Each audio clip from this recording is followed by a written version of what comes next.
every election we shall be able to evaluate and see where can we improve on the processes to ensure that we have a credible electoral process.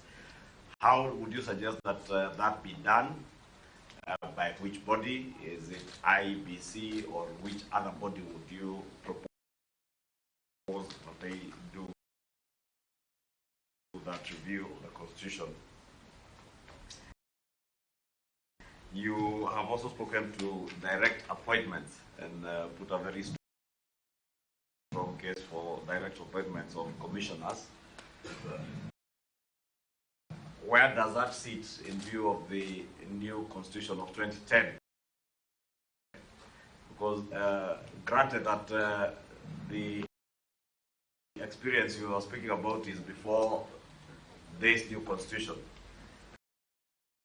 which requires that we have a very fair, competitive process where people are given jobs on merit. Where would your proposal then to have direct appointments proposed by party leaders like Honorable Kalonzo Musyoka here, who is a party leader and a former vice president, and Honorable Eugene Wamalwa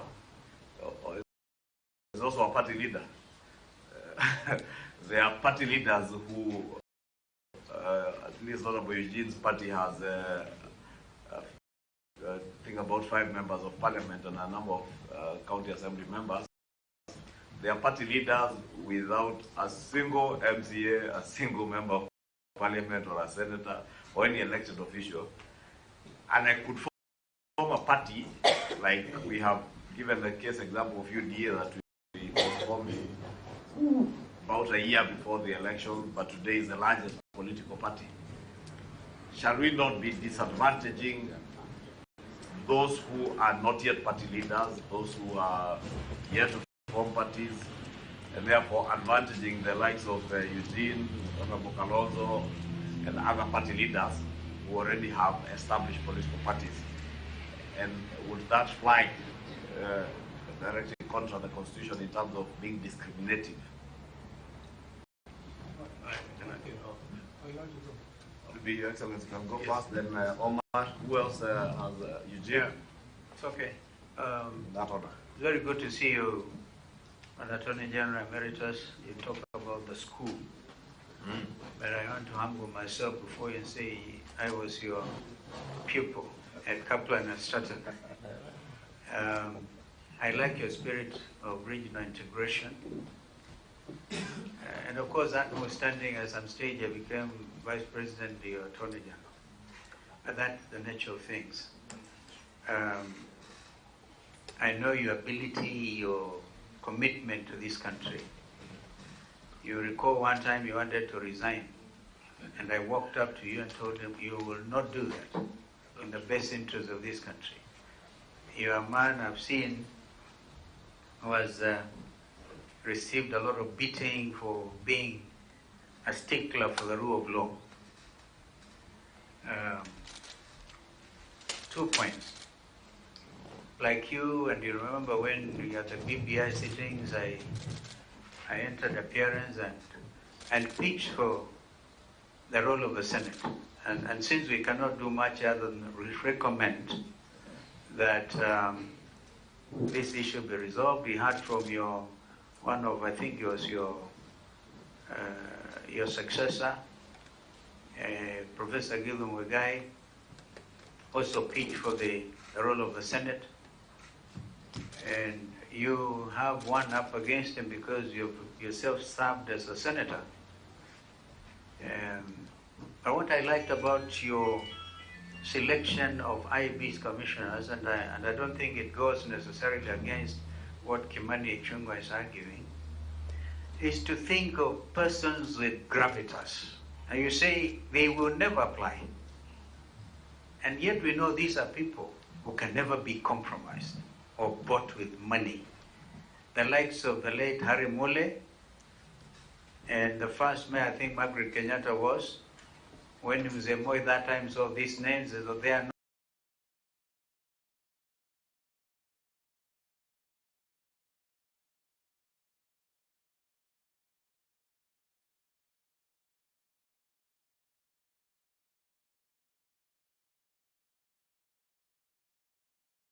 not necessarily pro Kanu, you pick them on your advice. I think the same advice can be given to political parties so that we can get away from this ghost of stolen elections or allegations of stolen elections. So I like that, persons with gravitas, in addition to the experts, because today's expert, look at them, it goes through, by the way, before you came in, the selection panels here, and they were very gracious to the work of this committee, basically open-minded, and we thank them. But this whole thing about people with absolutely no political sense coming in, and they have no feeling whatsoever, and all they do is, and we know, I can tell you, as you know, we've been serious political players in the 2013 election, the 2017, and our 2022, which fall short of what those persons with gravitas achieved in 2002. When in fact, the outcome of that election made the whole world say the country with, I think, the most optimistic nation on earth after 2002 was Kenya. And we continue to build on that goodwill, this country will be very far. So, I just want to agree with you on the persons with gravitas. How you achieve that is something that we probably may want to develop with us, and not necessarily the strength of political. By the way, you're very clear, Kimani may not have listened. You say the major 2 or 3 political parties can present lists, and the others, 1. And you can also look at the existing ones. I mean, the persons perhaps will be worked upon by the selection panel. And then we end up with a product that can deliver this country to the next level when it comes to political party governance. The first thing the only thing I want you to address, because you didn't address it, because the rest of the points are very clear, in fact, absolutely well thought out, is the fidelity to political parties.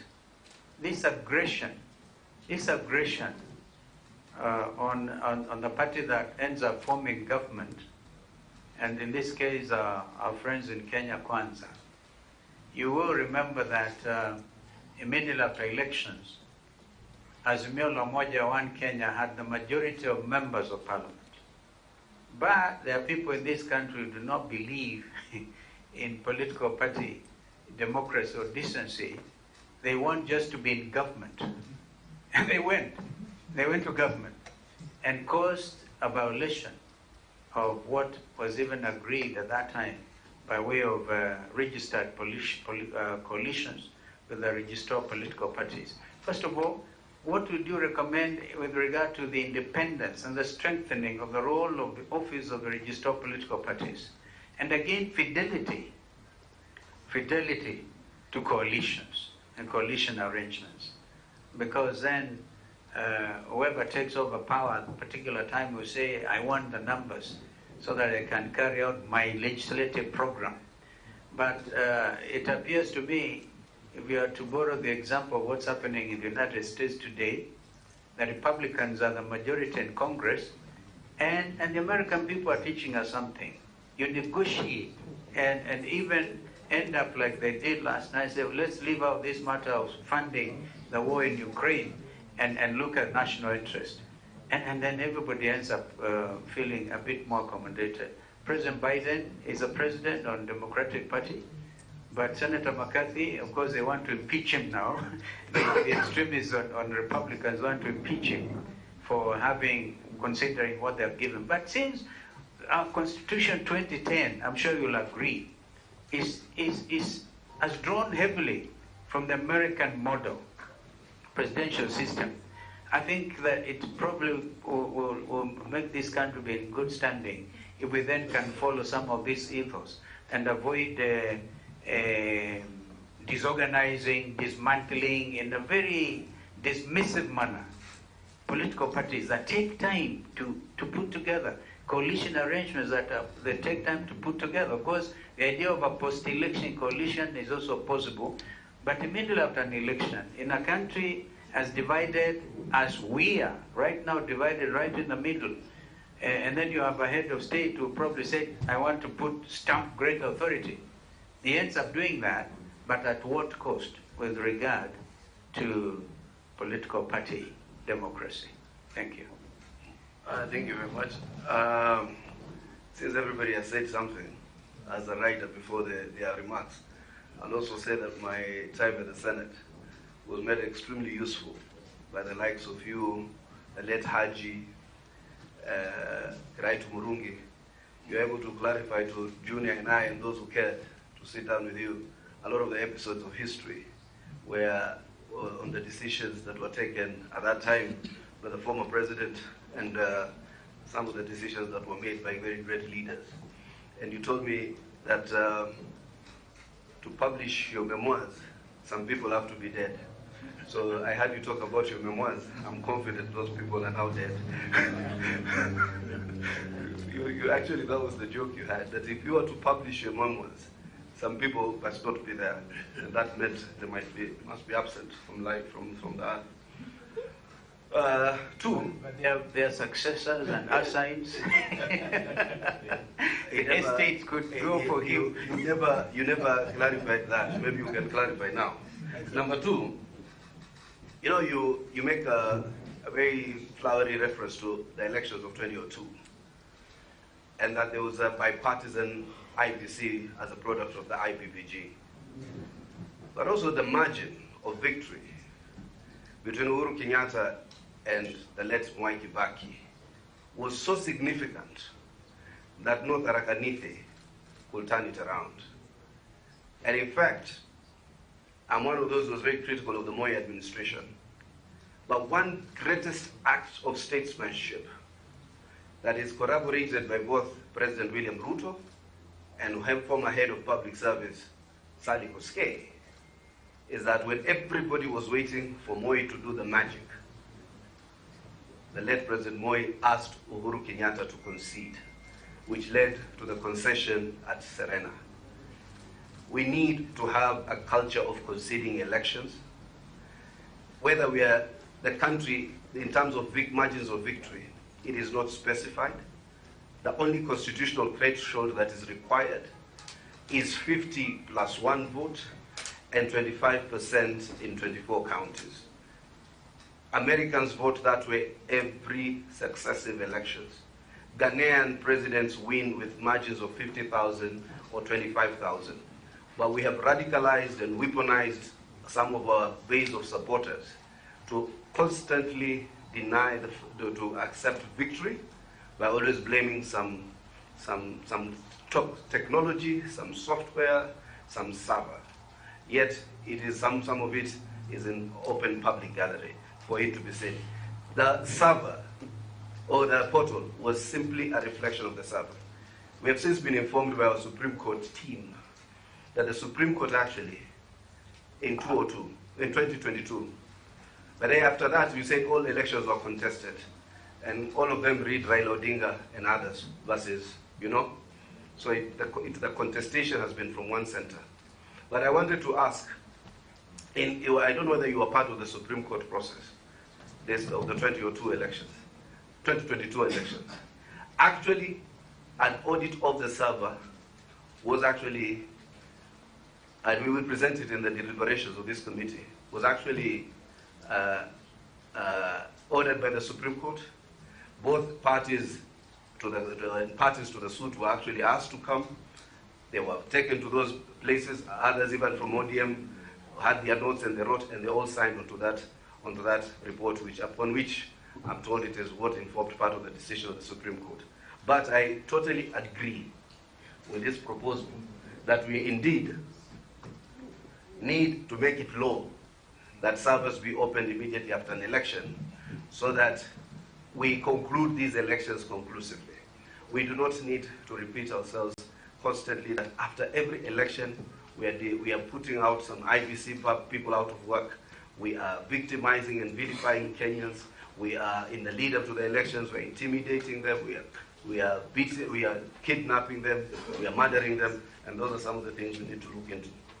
But the final thing I wanted to ask, election cannot be the work of only political parties and politicians. I think all these Kenyans here, including the media, those who work in other sectors, are interested in the outcome of these elections. In fact, the politicians are a very insignificant part of the entire electoral process. But I've had Senator Kongo Mkeni ask about it. Are you aware of the Mozambican model, where the commission is appointed on account of party strength? And it is not usually cited as a best practice because it is in the interest of those commissioners in terms of survival to ensure that the party that nominated them continues to win. And that whole idea is also manifest, unfortunately, in the Cherera Four, who, in our view, are appointed in very close to the elections, who I think had a common plan, who now continue to peddle a common theory that is fairly tired about them not having been called into a commission meeting to decide whether to subvert or affirm the popular will of the Kenyan people. So I wanted you to speak to the partiality of these people who are nominated by political parties, who, in my estimation, are more prone to subvert an election than to affirm it. I think those are though I totally agree with the strengthening of the Senate. It's not only strengthening of the Senate. We must take the courage and deal with this issue once and for all. This is a fallacy. Senate must be the upper house of parliament. Thank you. Senate, just a minute, must be the upper house of parliament. How do you get elected in 6 constituencies, 12 constituencies, and then you are told these two houses sit side by side? It's not practical, it's not logical. Okay, thank you. Eugene? Chair, Sorry. Chair, Before Eugene, sit like a point of order. yeah, sort of. But first, let me say my apologies. I came from the Council. You don't need to. We had elections of the office bearers for the Council of Governors. But Chair, I'm just concerned that we, the committee, are taking too long to seek clarifications. Chair, you took about 15 minutes. Hassan has taken 15 minutes. There's a whole list of people. So just out of concern, can we go? No, Thank you. You took long. Could we at least take 2-3 minutes? That point is taken. Cicely, we hear you. Yeah. Please, Eugene. Thank you very much, Honorable Chair. The gentleman before us happens to be my namesake. The only thing I blame him for is I think he made the name Amos more popular than Eugene, but his name is actually Amos Eugene. And one thing apart from sharing a name with him is we share love for Shakespeare. This gentleman is my late brother, true Shakespearean. And your presentation really touches one of Shakespeare's famous lines, to be or not to be, in Hamlet. Indeed, there's a tide in the affairs of men. This is a tide. Yes. You don't catch it at its height. Yeah. This country could go hayway. Anyway, continue. Just Yes. So the elephant in the room, and I'm very happy that you have touched on the critical issues. We have about 5 issues. We have 25 days to go. And you are not just speaking to us, you are making recommendations in terms of way forward, and I'm hoping our Secretariat is capturing this. And on each issue, you have left us with a clear recommendation. One of those is the issue of to be opened or not to be opened. To be or not to be opened, the service. That has been a hot political potato. But from what you have said today, I think we can pick a very clear recommendation that this matter should be a matter of course after the elections. Servers should be opened in the interest of transparency and accountability, and also to boost public confidence in our electoral processes, equipment, and everything. So it should not even be an issue that should be left for debate. What I wanted to ask, so that we can tap into your wisdom, is the IEBC appeared before us, and we're looking at Article 88. So when you look at Article 88, H, 4H, it's very clear that it is the duty of IEBC, that is on page 40 of our Constitution, at the top, the first line, H. It's actually the cardinal duty of IEBC to ensure facilitation of, first of all, observation, and this they have been doing. They have been observers, facilitated, external observers, monitoring. I don't know if you've gotten it. 88, 4H. 88? 4H. 4. Yeah, in my copy, it's on page 40. The first sentence at the top. Oh, mine is 4H. no, I came with it. Oh my goodness. Are you looking at 88? No, I came with the wrong. Maybe the secretariat can help you with the latest copy. But basically, there are three things that IEBC is supposed to do to facilitate observation, and observers have been facilitated. To facilitate monitoring, that has been done externally. And from what you're proposing, the issue is evaluation of elections, where IBC has been doing it, by themselves, and we had asked them whether this is not just self-appraisal. If we were to go by that provision of Article 88 4H in terms of evaluation of the elections, and to take your recommendation, and there are those who came before you who also recommended amendment, so that it is provided in our law that there will be that audit done immediately after elections, servers opened automatically. Would that fall within your recommendation? And that you can make in your further written submissions. You can look at the law, and it will help this committee in terms of those recommendations. Then the other issue that you have made a very clear recommendation on, and I hope our Secretariat has captured it. So the issue of counties, that's a very sensitive issue. You were the AG, I think when we had the Akiwomi report, you did make your advice to that commission, and the tribal clashes of 92, 97, and whatever happened.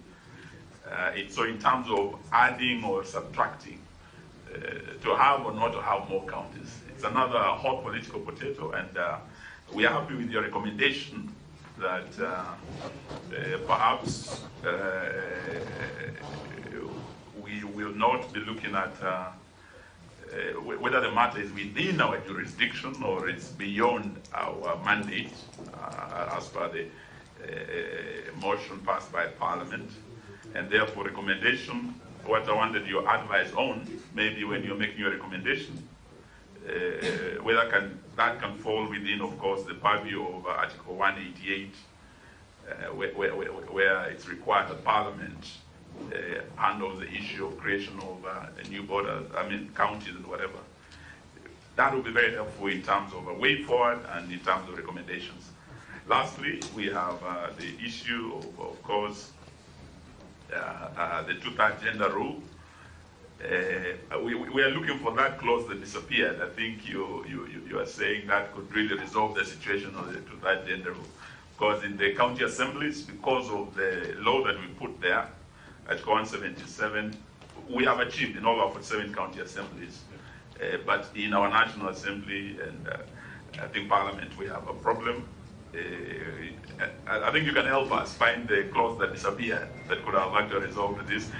Be more specific in terms of recommending, so that we can pick it as part of a recommendation to resolve that issue. And lastly, the issue of Article 43 and matters of socioeconomic rights. That also, I think you made some very, very good recommendations. It's an issue that, of course, our colleagues in Kenya Kwanza didn't want on the table. But you're saying it's a national crisis. Kenyan suffering don't belong to Kenya Kwanza or Azimio.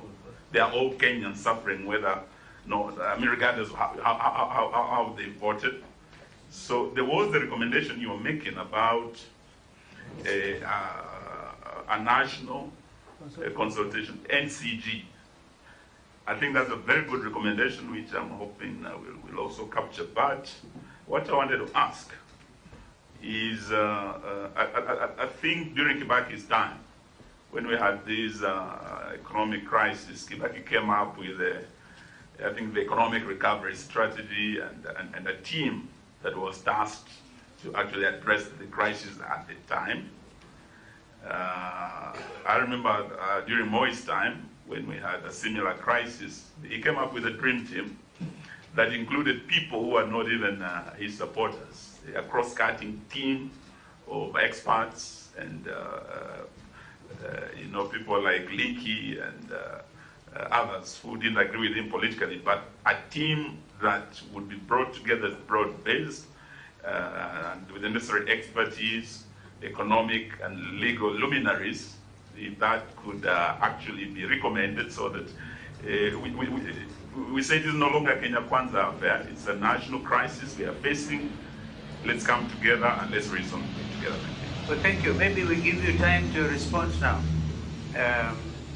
Because in the interest of time and what Cicely was reminding us of, I think it's good. And again, thank you. We are not raising any issues. I think we're very clear. Chair, mine was just to I thought you raise a very important issue on the issue of bicameral house vis-a-vis the Senate. It was very I clear. wanted to make a small request that you don't make it off the cuff. You send us a write-up on your thoughts. Yeah. I'd actually given him one myself when they were sitting at KICC. Maybe just to enrich it and see what we can do.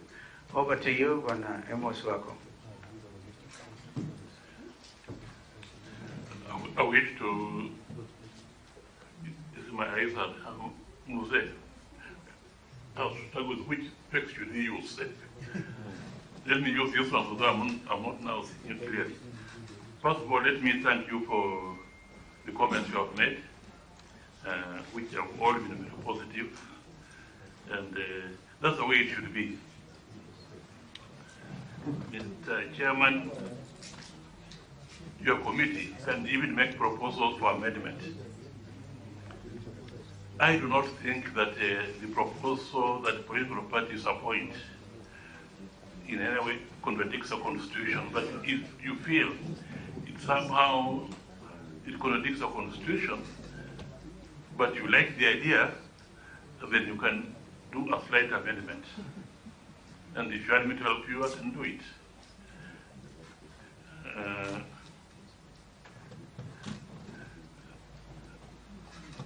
Honorable Kalonzo Musyoka, I just wish to confirm that there was a point when I thought I'd had enough and I wanted to sign. And actually, I'd gotten good jobs somewhere. But he came. My friend came. He was, of course, my pupil before he became an advocate. So he was now taking care of his master, both spiritually and whatever. He came and really, with a long discussion, and he convinced me not to resign. And that's why I continued. At that time, continued in the next regime, and continued to make a record of 20 years over as Attorney General. And I'm always grateful to you for that. And that's what I've made. I don't know where I would be now if I had made that decision to quit.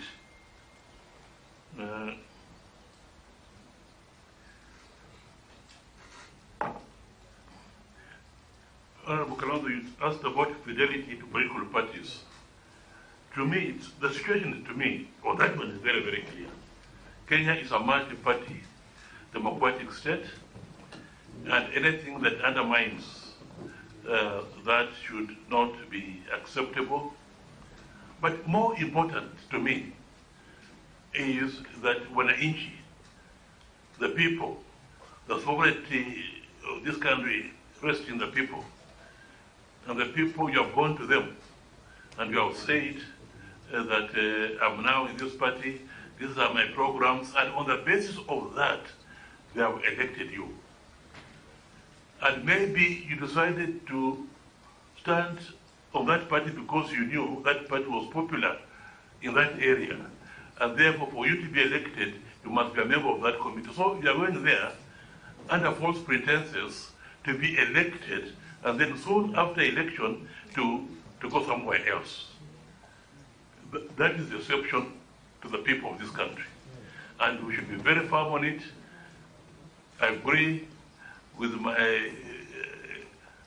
if you go to the parliamentary record, what Tom Boyer said when in the parliament, when they brought up that law that if you resign from the party which elected you, then you must go back to the people and have a by-election. I agree entirely with what Thomas Joseph Boyer said. You should have the courage just to resign and go, rather than say, I will not go, I'll use the processes of the tribunal or the court and so on, and by the time they decide, my time will be over. I've heard such statements being made, and really, that is arrogance, impunity of the highest order. For you to sort of agree, I've left, and you are now on the other side, and then you say, but nothing will happen to me because I'll use the system to stay where I am now until the next election. You know, it's a gross abuse of the system that is there. And such approach should be discouraged and discouraged completely, to me. So, we should make it easier for such people to resign, and not make it not so much for such people to resign, but we should make it easier for the institutions that deal with such matters to make quick decisions, and if there need be a by-election, let it be a by-election, rather than boasting that we are going to use the courts, the tribunals, and so on, which will take you round and round until the 4 or 5 years are over. Really, all of us around this room, we should detest that type of approach to our politics. We are not maturing enough. We should, by now, we should have matured enough. Not even to say that should be an embarrassment to yourself. And they say so again with the pride. This is wrong. This is the role and part of our Kenyan politics is really that. So I think I've answered you, that one. The answer to Mary, yeah, thank you very much. We have been together for many years, Safari Park particularly, and so on. And the comments we made about 2002 elections, the margin of victory was such that they could not be tampered with. Who tells you that? I've been in the system. If I wanted to tamper with that, I would have done it. We have a recent example here in Gabon. Gabon, what happened? Did the Electoral Commission announce so and so has won? But when they opened the server, what happened? And yet the result of the election announced in Gabon, the gap was so wider than the 2002 elections. I think it was something like 17% versus 7%, but they had done it. I'm just saying this to give credit. Let's give the credit where it is due, that the Electoral Commission did a good job in that election and announced the results which reflected the wishes of the people of Kenya. And that Electoral Commission was actually composed of people, commissioners, nominated by political parties of the day, and therefore it's possible. Now, when you say that people nominated by parties will be partial and so on, yeah, it's true. But you see, if you do not give political parties, particularly the 2, 3 big ones, that chance to nominate their own people. If they have to go into the system of maneuvering, manipulating the selection system to make sure that the person is there, the type of person they'll nominate will not be a person of gravitas. It will be a sycophant, and therefore he'll be influencing. He'll be there to disturb the situation and so on. So that's why it's good just to accept the situation the way it is. Say, you are the big guys, not nominate. But there should be people of gravitas, and they will do so. Rather than making them go under the table, manipulating, and making sure that their sycophants are nominated. This question. But anyway, thank you very much for putting order in the discussions. I can tell you that President Marira is the governor of Embu. We also have a claim on her in Busia. Yes. So we are very proud of her in Busia also.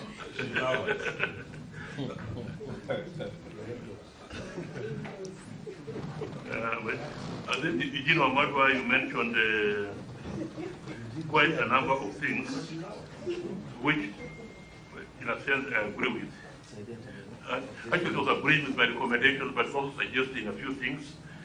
This Article 884H, I think it can be used, but it will be useful if there was a clear clause to say that after every general election there'll be that. Opening. Yeah, make it clear rather than just a general.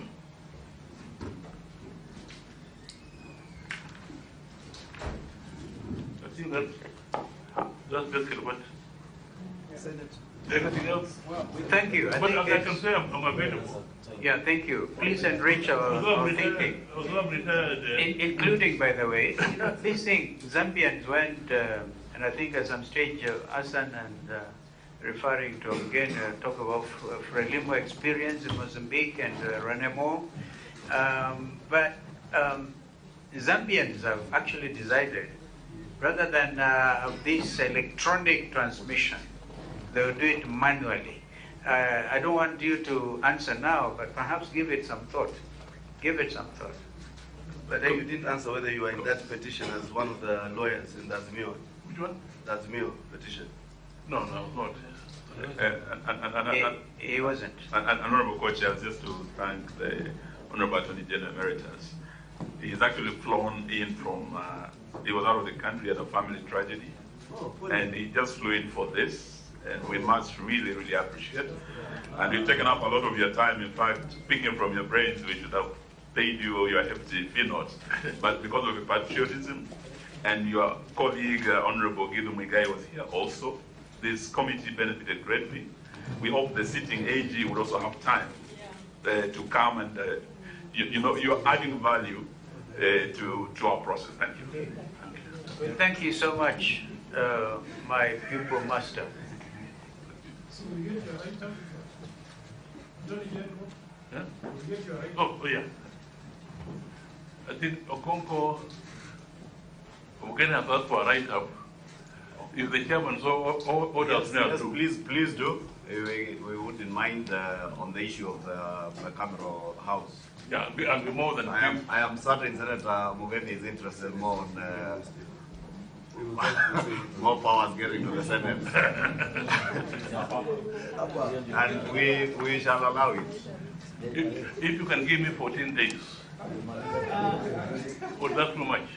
We have a balance of 25 days as a committee. Well, 7 days. 7 days. No, as Eugene, my namesake, I confirm that I'm also called Eugene. For the record. I think it sort of indicated to you that Nikona Huku. I think you can do 14, fine. okay, 14 is the fact that you also took time from outside the country to appear. To allow you the 14 days. Thank you very much. Thank you. Thank you. Asante sana. We have members. We have Kipra next. We still have a group of senators, Enoch Wambua and Tom Agenda and Ledamo Onekina. we have agreed to allow the Ogier community 10 minutes. And we have agreed with them strictly 10 minutes because of time. And we still have another 4 groups.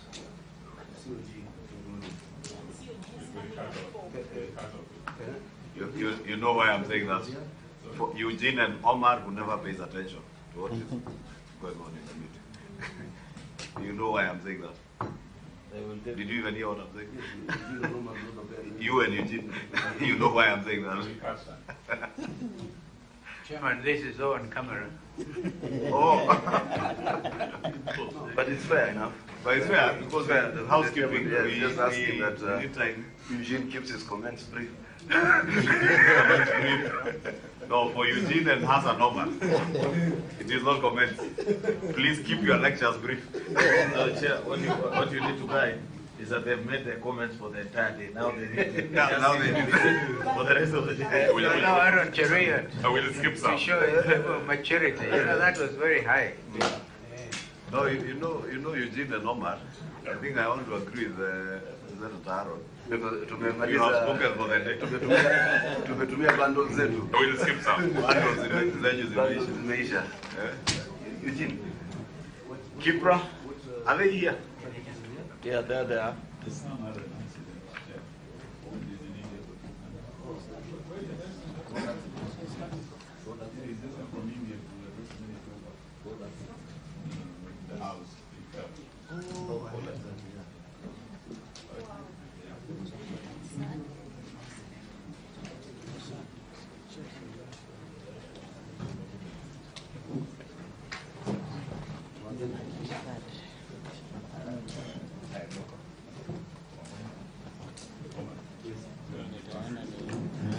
Thank you.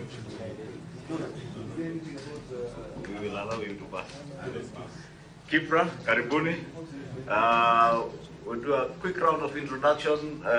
From my right, Senator Mugeni Okongo, Senator Nyamira, Honorable Amina Malindi, Honorable Eugene Wamalwa, Honorable Pio Andai, I just stepped out, Excellency Alonzo Musyoka, Senator Omar Hassan, Governor Cecily Mbarire, Senator Aaron Cheruyot, who is our majority leader. Mine is Kimani Shumwa. Karibu, you can equally do a quick introduction. We'll give you 10-15 minutes. Are you able to do yours in 10 minutes? Thanks very much, Chair. Is that you do not need affirmative action. Huh? So I'm going to, thanks very much. We are really grateful to be here. I'll start by introducing my team. On my right, I have Dr. Elda Onsom, who is a director. And then on my left, I have Irene Mithia, again a director at the Institute. And my name is Rose Ngugi. I'm the executive director for Kipra. Yeah, thank you, sir. Okay, Rose, I think what you didn't get what His Excellency was saying, he's saying you do not need affirmative action in terms of the female gender balance, but you may need affirmative action in terms of boy child. So, karibu. Yeah, thank you very much. I think you've asked whether we can do it in our contribution in 10 minutes. We'll try to do that.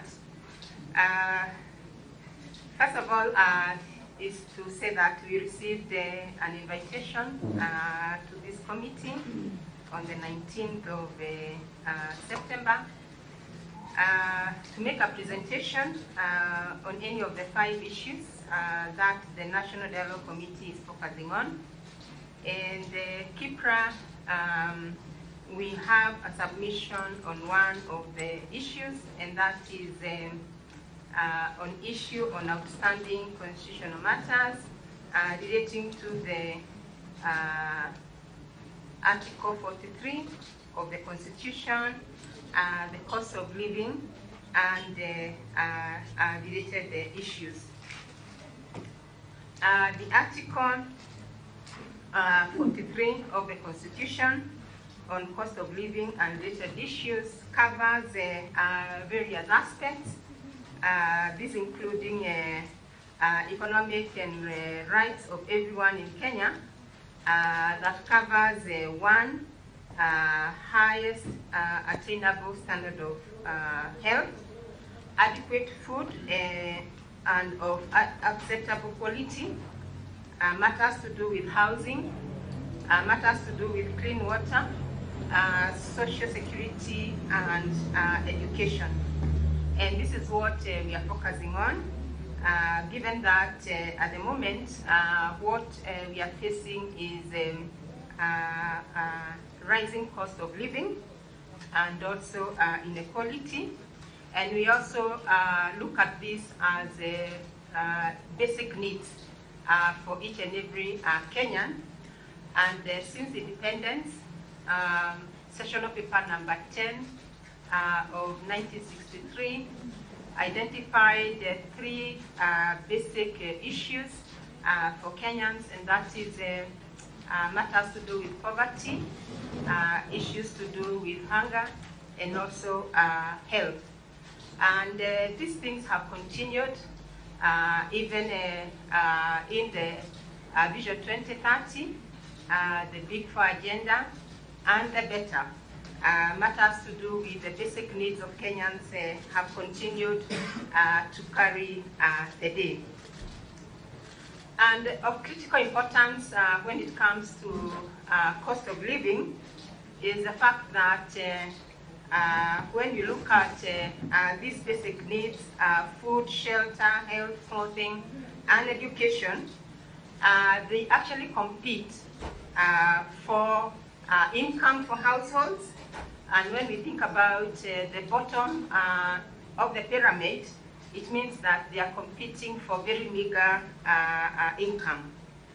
And without an increase in a commensurate increase in the income levels, then it means that the households are left with a very big headache on how they can allocate the resources to meet all the needs. We appreciate that the government has continuously continued to support matters to do with access to basic needs, but there are still some issues that we still feel still facing us, otherwise we would not be where we are today. So I'm going to look at two issues, and Dr. Elder will look at the other three. And the first one is to do with the adequacy of food and of acceptable quality. And start by saying that, yes, the government has given priority to food production to achieve food and nutrition security. And a lot of efforts have been put on the supply side, whether we are talking about fertilizer subsidies to reduce the cost of production, investing in irrigation to ensure that we are not relying on rain-fed production, agricultural extension services so that we can have high-quality yields, matters to do with the minimum wage, because without that you can not talk about the demand side of issues. Access to credit, because credit is where we smoothen our consumption today and tomorrow. Expansion of social protection, and social protections comes in very handy because we realize that there are many of us who are below poverty line, and we need to be protected to sustain our livelihood. In addition is making markets work, and there's a lot that is happening. Right now we have a Ministry of Cooperatives, a very key move forward in terms of not only aggregation, but also supporting farmers to see that they can access markets. So what do we see as gaps in food supply? Of course, as a country, we are producing food, but there are circumstances when you find that the supply of food results in some areas having bumper harvest and other areas not having any food. In addition, you'll also find that when we have good rains, we have bumper harvests, but during drought situation, we find ourselves again struggling with food supply. It means that there's one element we are not exploiting, and this is the value addition, which we do through manufacturing. And manufacturing costs are high. Given that for you to do food manufacturing, you're actually relying on inputs from agriculture, and agriculture output is actually susceptible to drought situations. So during drought situations, we find we don't have adequate raw materials for manufacturing. In addition, you'll notice that in manufacturing, food manufacturing, majority of the farms are actually micro and small enterprises, which of course we know face a lot of challenges, including technology, as well as sourcing for this raw material. So on the supply side then, you'll notice that we have not managed to smoothen between bumper harvests and when we have drought, and therefore we don't have adequate food. On the demand side, you'll notice that we have a registered minimum wage, and this minimum wage covers about 77% of our workers. We have seen over time that minimum wage has been actually reviewed upwards, and the last time that it was reviewed upwards is in 2022 by 12%. But the increase in the prices for essential commodities went up by 22%, which means that the purchasing power for households was actually reduced. And given that in Kenya, households spend over 50% of their budget in food, it means that with an increase in the food prices, without an increase in minimum wage, it leaves the households at a very weak position to manage their basic needs. Further is the food inflation. If you look at inflation in Kenya, a key significant contribution is food. Like last year, on average, the overall inflation was about 7.7%, with food inflation at 13.1%, almost double that. So anytime we therefore think about food, it should be the first priority, it should be our second priority, it should be the third priority if we have to manage the welfare of Kenyans. And for this reason, it's important to think about how we can diversify our crops, how we can support the production, as well as how we can actually enhance the earnings of the households so that they can smoothen their demand for food. And lastly is also the social security, social safety nets, which can come in handy for the vulnerable groups when we have food price shocks.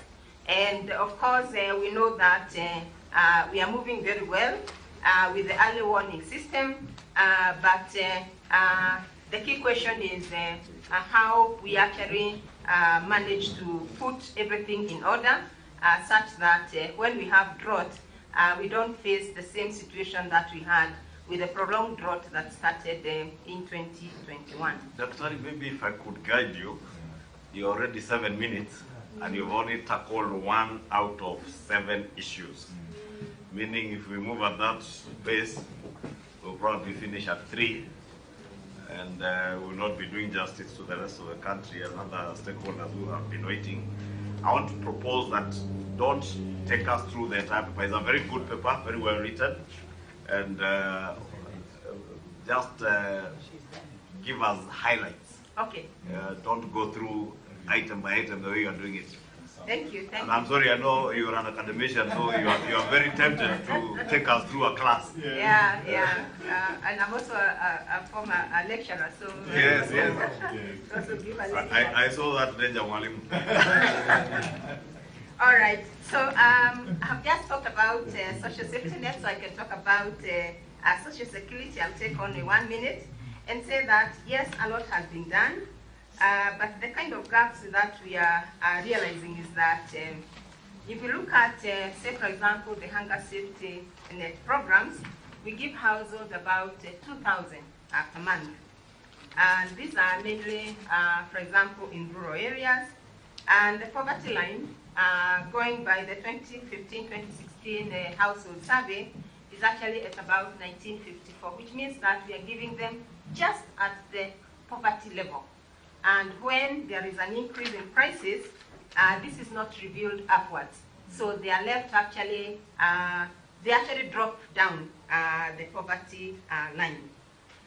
When it comes to poverty across the children, what you'll notice is that 4 out of every 4 children actually facing a significant level of poverty, which has implications in terms of their nutrition levels, and we shall discuss nutrition later. But I want to say at this point that when we don't take care of children at that very beginning, the country tends to lose about 6.9% of GDP to malnutrition, and a core element is in productivity, which is about 6.5% of GDP. So going forward then, we are saying that we need to look at the social protection such that in addition to minimum wage, we go beyond that and see to it that we are providing affordable transport, housing, universal health care, and education so that we can leave the households with adequate budgets that they can allocate to other things that they need in life. And also finally is to address matters to do with social mobility. From our research, we found that poor households tend to get to poor situations because even when we have social protection, which are not well targeted, then poor households are not benefiting. And if they don't benefit, they don't take their children to school. If they don't take their children to school, the children actually end up being poor. So to break that, it's critical that we look at how we target our social protection to allow for social mobility for those at the bottom of the pyramid. Chair, I'll give 5 minutes to my colleague here, Dr. Elder, and I'll tell her to use just 5 minutes. I think 5 minutes on the high side. Yes. Thank you, sir. I'll take us through the following areas. I start with health and nutrition. The government, as we know, is implementing a number of interventions, starting with the universal health care. We also have a lot of support when it comes to provision of food. We have a lot of support when it comes to production of vaccines. However, a number of issues remain that are outstanding. First is the high out-of-pocket spending. And this is basically because we have emergence of non-communicable diseases because the country is transitioning from the higher incidence of communicable diseases like malaria, which is being tackled, but now we have new diseases like hypertension, we have diabetes, we have cancer, among others. All those constitute the high cost of out-of-pocket. We have a mismatch between what we are spending and the outcomes of health, particularly when it comes to the overall human capital of the country. Stockouts in medical centers, particularly the public health institutions, and this is because of weaker supply chain systems, the distribution of human resources for health, and these include the doctors, the specialists, we have the community health workers, among others, which then means going forward we need to tackle this through the following: ensuring that we expand the provision of quality health. This tackles support for households. and this can be through the universal health coverage.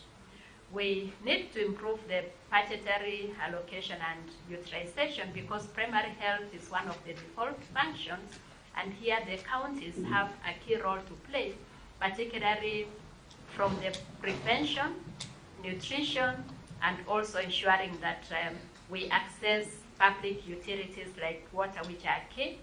We also need to look at the redistribution of healthcare workers. When it comes to housing, this is a key area because in the Article 43, each Kenyan has a right to quality housing, and this is housing that has amenities, but the key gaps can be tackled through exploring effective land use planning and management policies, which ensure that all the population in the rural and urban areas, particularly in the informal settlements, have access to housing that has amenities and housing that helps them attain the basic minimum as per the Constitution. We also need to balance between the development of our infrastructure such that every Kenyan can access that pertains to quality and also the standard of accommodation.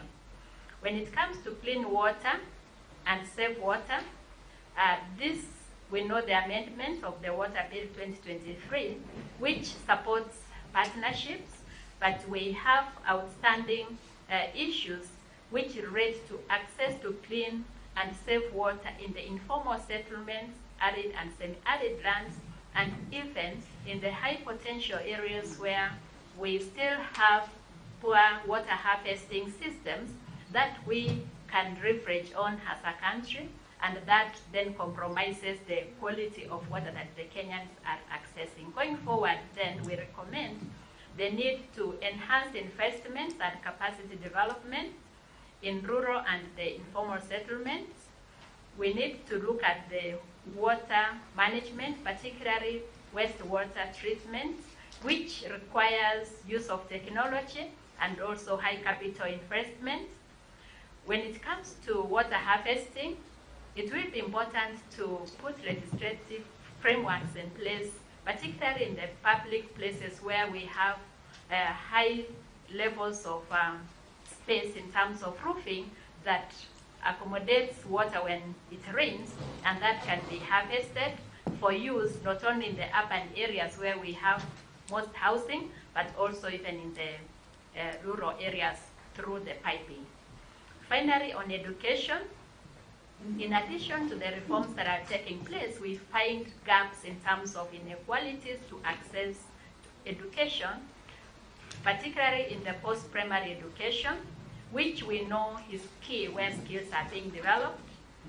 Interventions then could relate to addressing inequalities in access to quality education, and here technology has a key role, and hence need to look at how to have universal access to internet, particularly not only in schools, but in homes and in public places, looking at the safety of children online, and also improving school infrastructure by increasing also community awareness on their role in provision of education, both at the basic level and tertiary level, which we know is very key for skills development and also human capital development. Well, we thank you.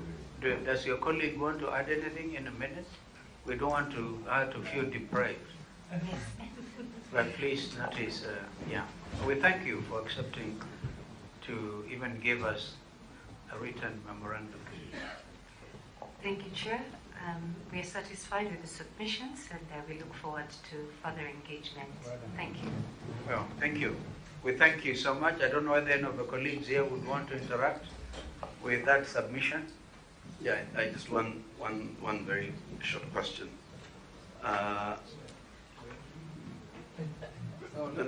We shall hear Honorable Hassan Omar in absolute silence.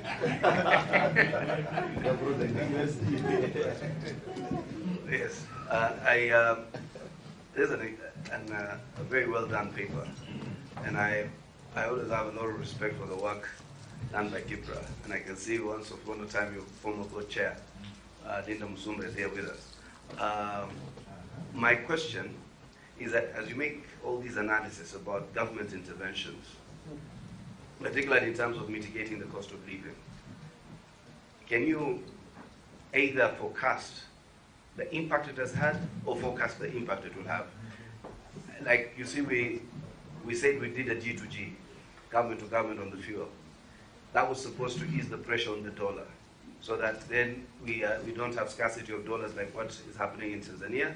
And in addition to that, to try and keep the rate of the shilling against the dollar, at least to mitigate it. We have had interventions with respect to subsidies on fertilizer. We've had an intervention in terms of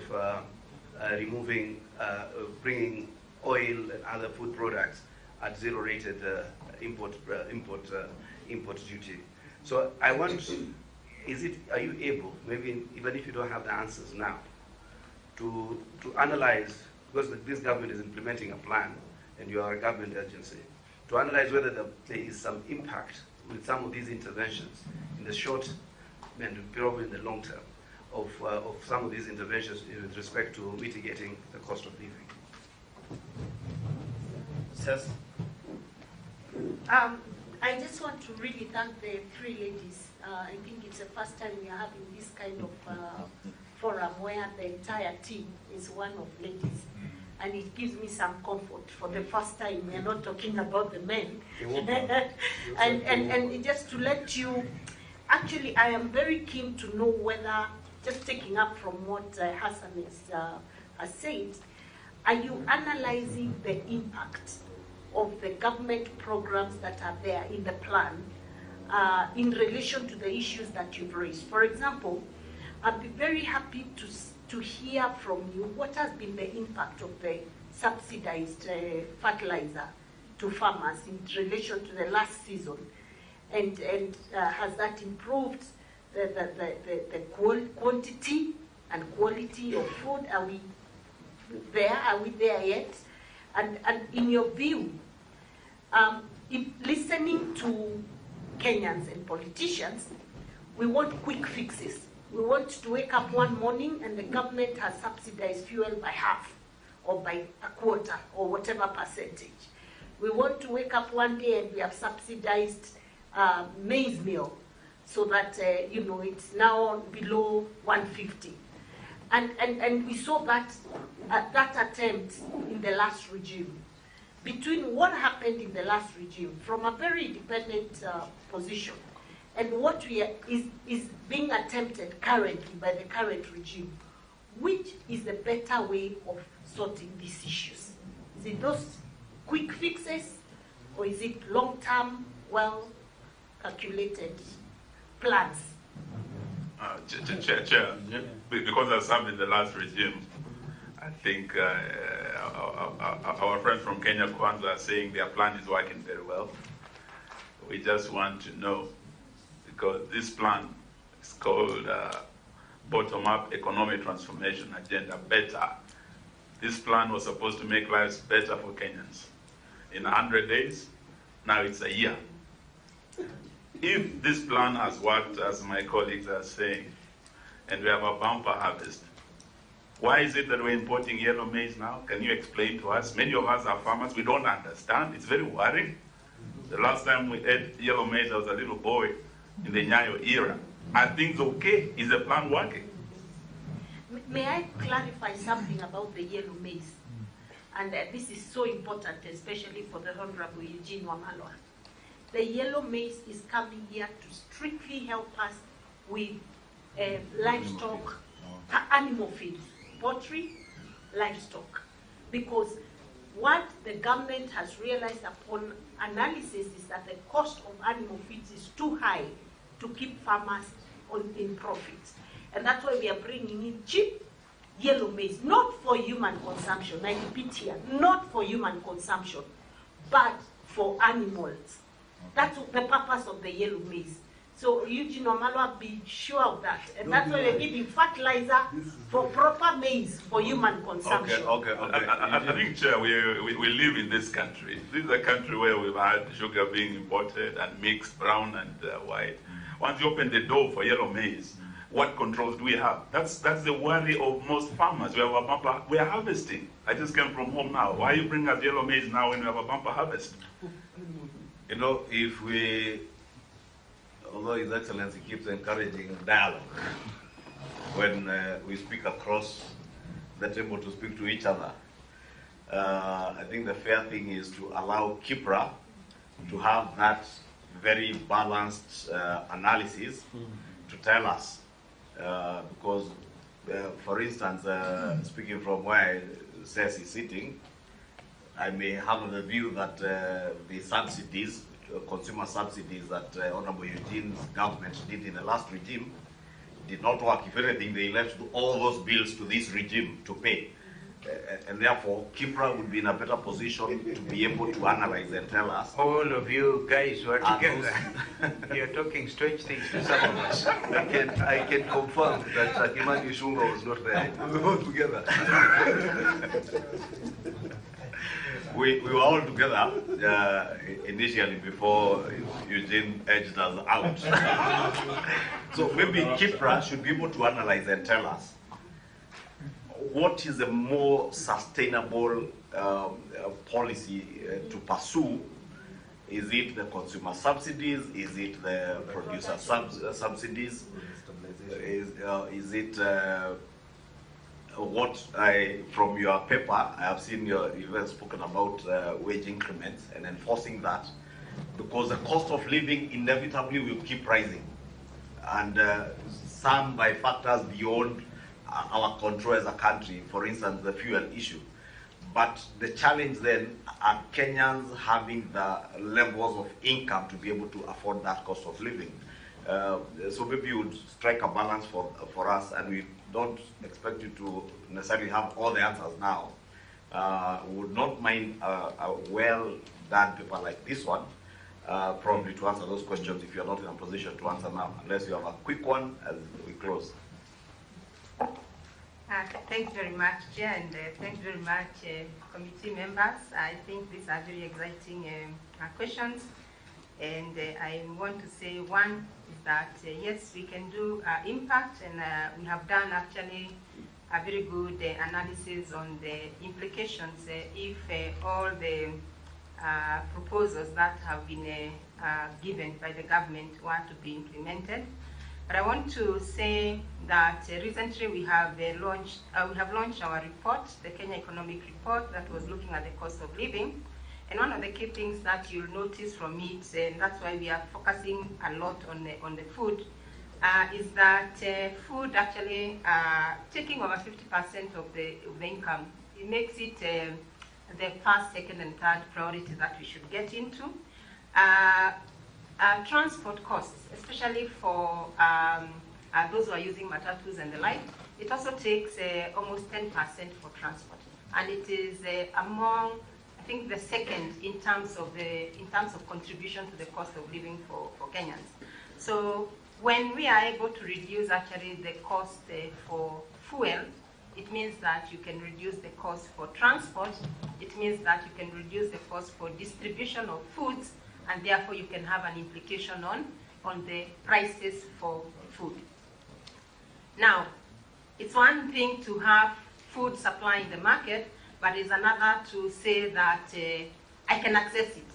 I may not access it because it's not affordable, but can I also be empowered to actually access it? And I can only access it if my income is also taken care of, which means that increase productivity for micro and small enterprises, for the farmers, they can reap higher and they can increase their incomes. Yeah? But at the same time, you say that you may not actually get that immediately. You may also find that there are those who are still struggling, and that's why matters to do with the social protection come in. And the social protection means that we need also to review not just the 2,000 that we are giving to the households, but we need also to ask ourselves, are we giving them something real? in real terms, what are we giving to them? So both the supply side and the demand side factors need to be taken into account so that we can see markets operating. And it does not mean that the government does not have a role. It has a very major role to ensure that it's able to put in appropriate regulations to ensure that one is able to access and that the pricing process is also not, what did I say, it's not penalizing, especially those at the bottom of the pyramid. Okay, thank you, Dr. Adi. We will encourage you to give us a more detailed analysis of such interventions for us to be able to interact with as we continue, because we may not have the time now to engage on everything. Analyze all those things from fuel to the changes with the social health insurance from NHIF, because they all have a bearing on the cost of living, including proposals on what you are saying on income disparities among us Kenyans. Asante sana. How soon can we have that? Yeah, how soon can you be able to do that? You want us to do another submission? Yeah. Additional submission? Yes. The previous one was asking 14 days. I don't know whether 10 days will be good. Yes. 10 days, fair enough. 10 days. Okay. Okay, thank you very much, Dr. Ari. Thank you. And your team. We have next the Chamus community. Please, Sergeant at Arms, usher them in quickly. And we agreed we are only giving them 10 minutes because they are not even in our program.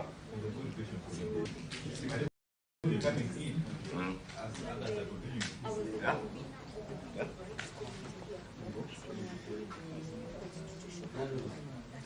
Then we can come in. Senators Karibu, then usher in the Chamus community to sit right behind Senator Wambua and Senator Ojienda. And not everybody. Sergeant at Arms, they must select a small group. We don't want the drama of people coming to sing here.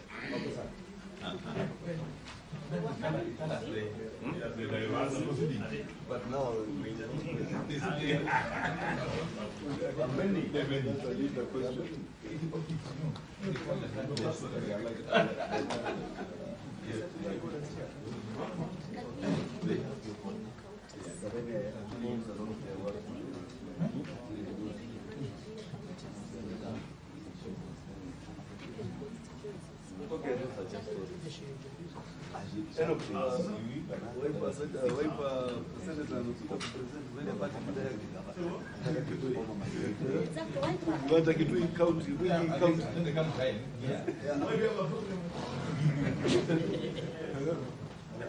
Are you alone, Senator? Or Senator Ojienda? There was an indication that you are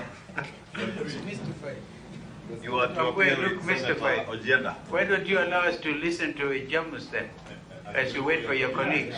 Find out where they are. But maybe they are not presenting together. Chair, They are all separate. We were informed, Senator Wambua. I need to be guided.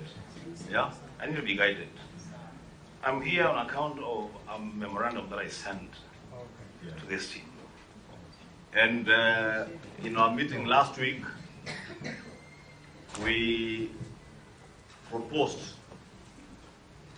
and I think it's Senator Mugeni who told us that there is a bicameral issue on the bicameral parliament that you are coming to present together with the Dama and Senator Tom Ojienda, because for the other individual member of parliament's memoranda, we had resolved to interact with the memoranda and avoid the face-to-face engagements, since we have not also accorded the same to other Kenyans.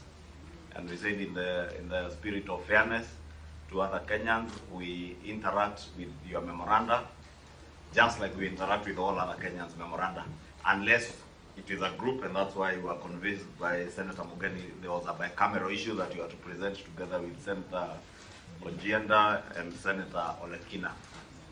Just like we have a group of 27 members of parliament addressing the issue of proposed counties, and I know your memoranda also touched on a proposed county of Mwingi.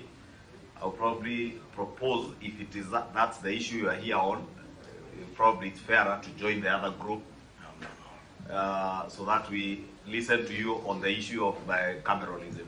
Chair, let me just intervene. Just first of all, for us to confirm whether the two other senators are there or not. But even if they are not there, since he has come at the time that we allotted for them, would they indulge him? Yes. For just a few minutes, then we refuse him. Yes. No, you know the way Mheshimiwa Omar is putting this matter, we start on the wrong footing. It's on the wrong footing. No, it's okay. Omar is not on record. Maybe you respond to what I have said and Honorable Pio. Okay, let me go on record. Yeah. Co-chair, first of all, I'm happy that you've invited me to make a presentation to this team. Those conversations that you had with the team about then what it is that I'll come and present on were not communicated to me. Okay. So if you had an internal communication amongst yourselves and you did not inform me, it would be very unfair, co-chair, to expect that I have come from Kitui to make a point on Mwingi County. Wait, I listen to you, wait. To make a point on Mwingi County, yes. Then you tell me that I have to wait for my colleagues. I just want confirmation from the Secretariat that that was not communicated because that are the instructions we gave. Amijan, is he here? In an event, Chair, since you had agreed we hear him, let's just hear him. Avoid those other things. And that's. You hear you? Yeah. 10 minutes.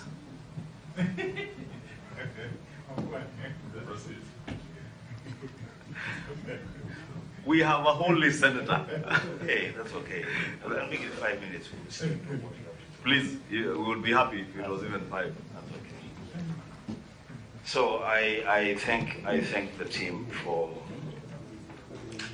inviting me, and as I said, my presentation is on a proposal that I sent to this team on a constitutional matter in relation to the creation of Mwingi County. Our co-chairs, for the information of this team, this is not a conversation that started yesterday. It's a matter that I've been engaged in since 2019. Those of your colleagues who sat with me in the Senate between 2017 and 2022 will remember that I brought this proposal to the Senate, and that time actually Omogeni was the chair of the Justice and Legal Affairs Committee. When we were accorded an opportunity to present a memoranda to the then BBI, I made the same presentation. And so I will take you through what it is that I'm thinking, and I will leave the final decision to the team. Co-chairs, I am guided by Article 6 of the Constitution of Kenya, Article 6.1, that provides that the territory of Kenya is divided into the counties specified in the first schedule. By that statement alone, it should be noted that the drafters of the Constitution were alive to the fact that there is no magic number in number 47. That the first schedule can be amended to create more counties or even to reduce the number of counties. So on the basis of that chapter 6.1 of the Constitution, I do make a presentation on a proposal to create a second county in Kitui called Mwingi. My idea, co-chairs, is what I would call authentic. It's an original, authentic idea. I do understand, as you have mentioned, co-chair, there is also a caucus of members of the National Assembly who are also pushing the agenda of creating additional counties in this country. Respectively, Mr. Chairman, a lot of that, again, is a Me Too attitude, that now that some people are asking for counties, will also ask for additional counties. My idea is authentic in the sense that, Mr. Chair, the genesis of the creation of counties in this country under the 2010 Constitution was informed by a decision in Naivasha that the districts that had been created and gazetted around 1992-93 would be given a county status. At that time, co-chairs, there were 48 districts that were created up to and including 92-93. What the mistake was, Mr. Speaker, Mr. Chairs, is that the districts that were created around the same time that Mwingi district was created from Kitui district, including Tharaka-Nithi from Meru, and makwiny from Machakos, were given county status because they had been gazetted as districts. Unfortunately, at creation, Mwingi district was not immediately gazetted, and for that reason, we lost out on a county status. The chairs, it is the same challenge that I found when I was elected the senator of Kitui County, that Kitui County had lost out on benefiting from the equalization fund because, again, of technical issues. It took my personal intervention in the offices of the CRA to argue that it would look bad in the eyes of an ordinary Kenyan to hear that some sections in Kiambu and Nyeri and Murang'a are benefiting from the equalization fund, and not a single area in Kitui had been listed to benefit from the equalization fund. And that is how then the formula of moving from classifying marginalized areas in regard to counties was changed, and now they started looking at areas, villages, locations, where then you would have pockets of marginalization for counties to begin to benefit from the equalization fund.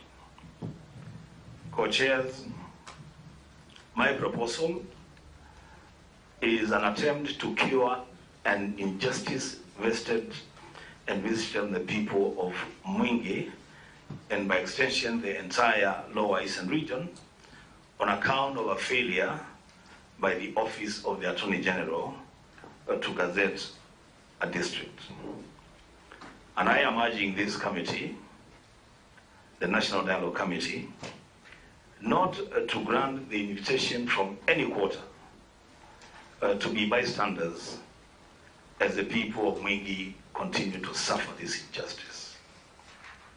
Co-chairs and members, the object of this proposal, which I have presented to you, is to amend the Constitution of Kenya and to ensure that resources and services are brought closer to the people by splitting the expansive Kitui County into 2 counties. For the information of these members and for the record, the distance between the southern farthest end of Kitui, which is Ali Town, to the farthest northern end of Kitui, which is Usweni, is 350 kilometers. The distance from Bomet to Nairobi, traversing Narok County, Nakuru County, Kiambu County, and Nairobi, is 228 kilometers. So as you travel from Bomet to Nairobi, you have only covered half of Kitui County. And the beauty of our county is that it is settled all over. You wouldn't say that there are regions in Kitui County that have no settlements. So the distance to service, to take service to the people in the farthest end of the county is a challenge to the administrators, and that is why we are asking this committee, if and when, because I believe that there will be an opportunity to open the constitution. If then that opportunity is availed, then you should consider correcting the injustice, the technicality on Mwingi, and I'm saying that we have 3 constituencies in Mwingi, which is Mwingi Central, Mwingi West, and Mwingi North, and a total number of 15 wards, which would constitute a county either from Kitui with a population of about 450,000 people, according to the 2019 annual census report. The Speaker, the Chair, as I move towards closure, there have been arguments against this push, and you heard them on the floor. There are people who will argue that it is too expensive to create an additional county. There are others who argue that why Kitui and not X or Y county. My response to that, co-chairs, is that anybody arguing about the expenses of creating a new county is just being unrealistic. And if you think then democracy is expensive, we could try anarchy. There is nothing in expenses that should stop a people, a population, from enjoying the benefits of devolution. Because we have comparative jurisdiction, co-chairs. We have counties in this country that are much smaller than the proposed Mwingi County, much smaller. I could mention just 2 or 3 of them. Kirinyaga County, with a landmass of 1,479 square kilometers, is a county.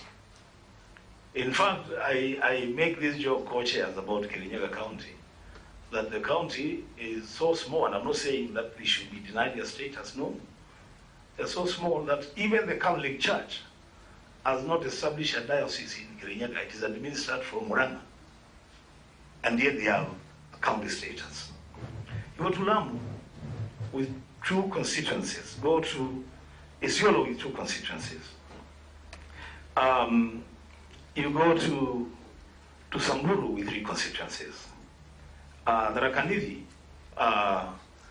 which is even smaller than Kirinyaga, with 3 constituencies. Co-chairs, it is my submission. I see the co-chair wants to interrupt me. You can. Thank you. Not to interrupt, I was just prompting you to wind up, as I also noted that you are avoiding mentioning Nyamira, which is in your document, because Senator Okongo is here. I have not mentioned Nyamira, I have not mentioned Mombasa, I have not mentioned Vihiga. I said I mentioned just a few of them. Nyamira happens to be one of those I thought Senator Wambua, you are cleverly avoiding Nyamira. No. Because of Senator Okongo Mugeni here. No. He knows you don't roll that way. He knows very well. So, if you can wind up, please. Let me wind up. My proposal, co-chairs, comes complete with a proposed draft amendment bill. It's attached my proposal. And for the ease of reference, the only thing that we're looking at doing is actually amending only 3 sections of the Constitution. Article 97 of the Constitution, that makes reference to 47 women representatives. We change that to read 48. Article 98, which makes reference to 47 senators, we move to 48. And the same article 98B, the clause dealing with 16 nominated as women senators, because this proposal actually even cures on the gender representation. So we move from 16 nominated senators to 18 women, and then of course amending the first schedule. Thank you, Senator, since the proposal is attached. Okay. Members? Just a small clarification. And thank you very much, Senator, for this very, very precise and concise presentation, and done so eloquently. Just one issue, for record purposes, if in your view, such an amendment would require a referendum or not, just that only, and then just on light note, on the issue of the Catholic dioceses. You know, even Siaya County is administered under one diocese together with Kisumu, despite them being too big. It must be very small. You know, Ongo is a Catholic, so let us. Certainly, it's not a Catholic. He's not Catholic. He's there, I see. Yeah, I see. Yes. So I'm not sure whether he has a diocese in Siaya or in Kirinyaga. Aaron? Thank you. I sure do know they have a couple of churches. I'm not sure. Yeah, I know. Thank you, Chair, and thanks, Senator Wambua, for finding time to come. Now, I know how passionate you are about this particular cause. And my question to you is not to the people of Kitui specifically, and you who's a representative, but it's a wholesome team that appears before us. You're here, right behind you are people from Ilchamus in Baringo County and spread out in other counties in Kenya. We have previously listened to about 2 or 3 others, and tomorrow we listen to 27 colleagues of ours who are on a similar quest. So therefore, I don't want you to take this question as either opposition or support to you, the quest that you have, but it's just to help appreciate and see if you do appreciate the economic situation that the country finds itself in, and how do you plead given that there is statistics out there, Senator. First of all, number one, to argue for or against this long debate that we've had from 1963 on population versus land size. Because if the people of Kirinyaga were here as well, just to use as an example, they'd say that for half the population of what they have, close to almost 650,000 people, against your population by 2019 statistics of 1.1, they get only 50% of the allocation that you get to administer and do the same. I could even make it better and say, my own people, the people of Kericho, same number in size, 1 million population. Our county shareable allocation is somewhere upwards of 6 billion. Yours is 10 point something billion.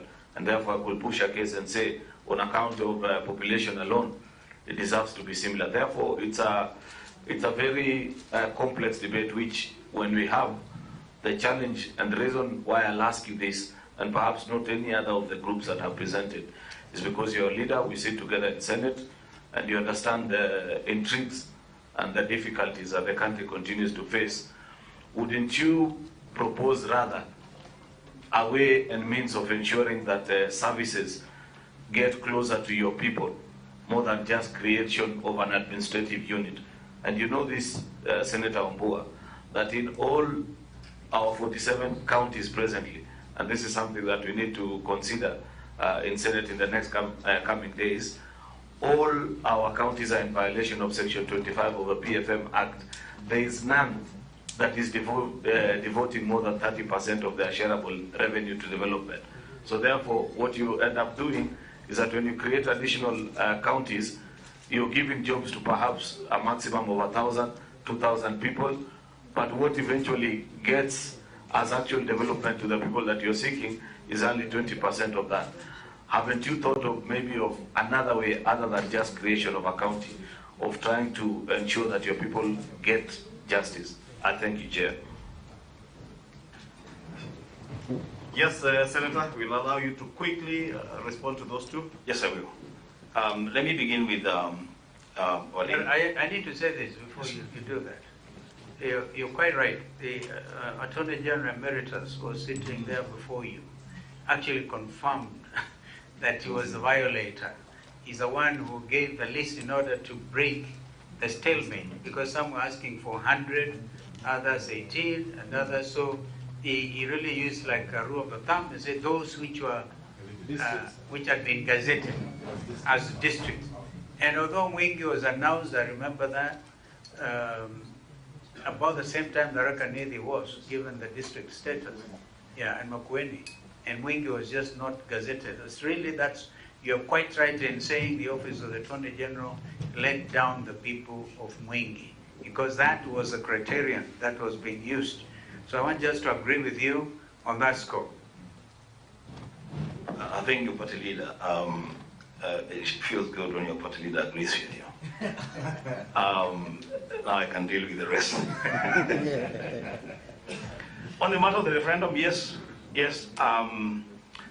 I think because this will touch on the structure of devolution, then it's a question that should go to the people and let the people of Kenya decide whether it is something they want to do. I'm very clear about that. On the matter of what Senator Cheruiyot is asking, who is also my leader in the Senate, two things. One, he brings in the argument that I started with, the Me Too argument, that if you create Mwingi County, then other people will say, Me Too, and will give their reasons. But I am convinced, and my party leader has gone me out, that the reason why we don't have Mwingi County today is not because another person was given a county. It is because somebody slept on their job. The Attorney General did not gazette Mwingi County alongside Tharaka Nithi and Makueni. And on that account, now the people of Mwingi will continue to suffer injustice because of the mistake of one person. That's the way I look at it. Secondly, Senator Cheruiyot, this country is defined, Kenya is defined as its citizens and its land. And that's why a lot of presidents will say, we will not cede an inch to anyone, because land is important.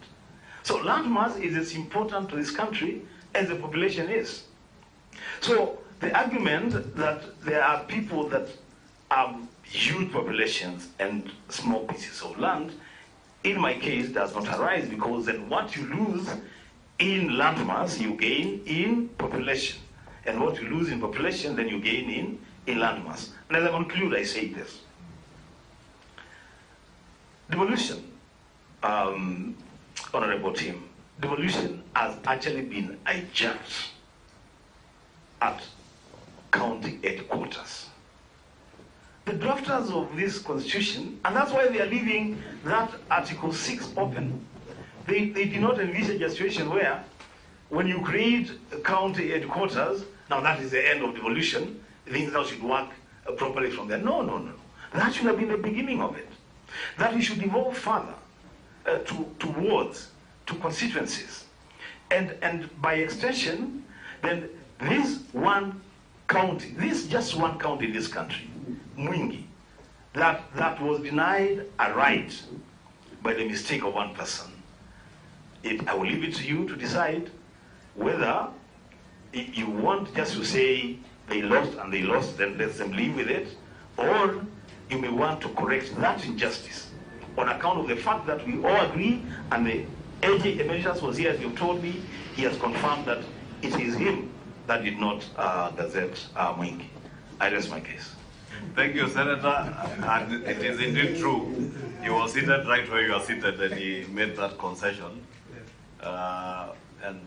We hear you and sympathize with not you only, but the people of Mwingi and many other Kenyans who feel that there is some element of injustice. But that is why we are here. We will consider yours and those of other Kenyans. Asante. Na kwaheri if you are traveling back to Kitui County.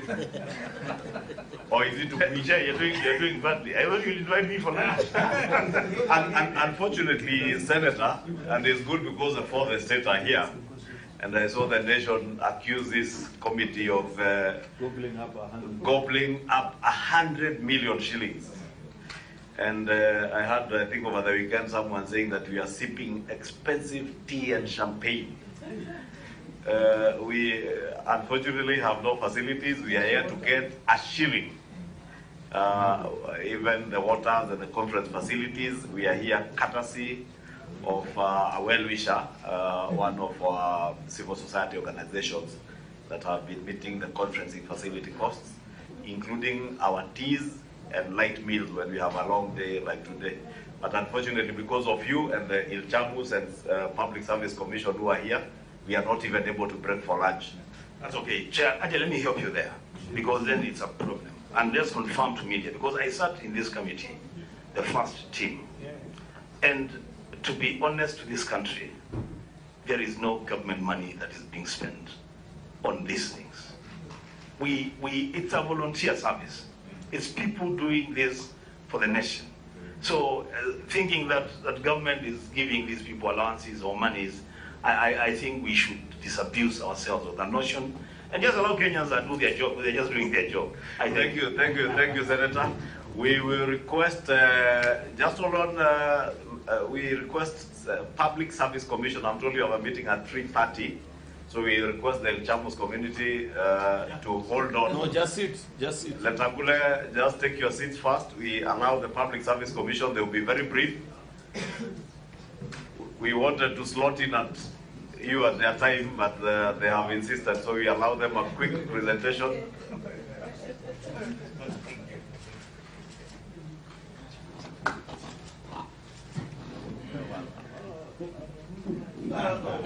Thank you. I believe you know everybody here.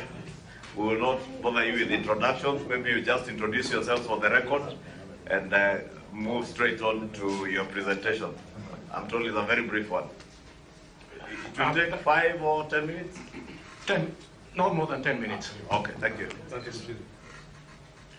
Thank you, co-chairs, Honorable Kimani Ichung'wah and Honorable Kalonzo Musyoka, and the honorable members of this committee. Greetings from the Public Service Commission. My name is Anthony Mushiri. I'm the chairperson of the Public Service Commission. And today I'm accompanied by my Director of Legal. Her name is Jacqueline Manani. It is a privilege for us to be here on your invitation, honorable co-chairs and members, to this most important National Dialogue Committee. By way of introduction, the Public Service Commission did receive a letter from the National Dialogue Committee on 19 September 2023 for oral presentations on the 5 agenda items forming the terms of reference of the committee. Honorable co-chairs, we've already given our written submissions to the Secretariat, and these documents should be getting to this committee shortly. The Commission does welcome and appreciate the invitation, it being a major stakeholder in the labor market of this country, as it is responsible both directly and indirectly in the management of over 300,000 public officers through various instruments developed and or approved by the Commission.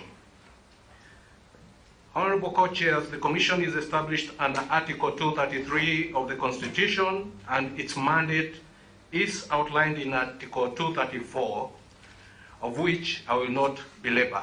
It is clearly spelled out in the Constitution.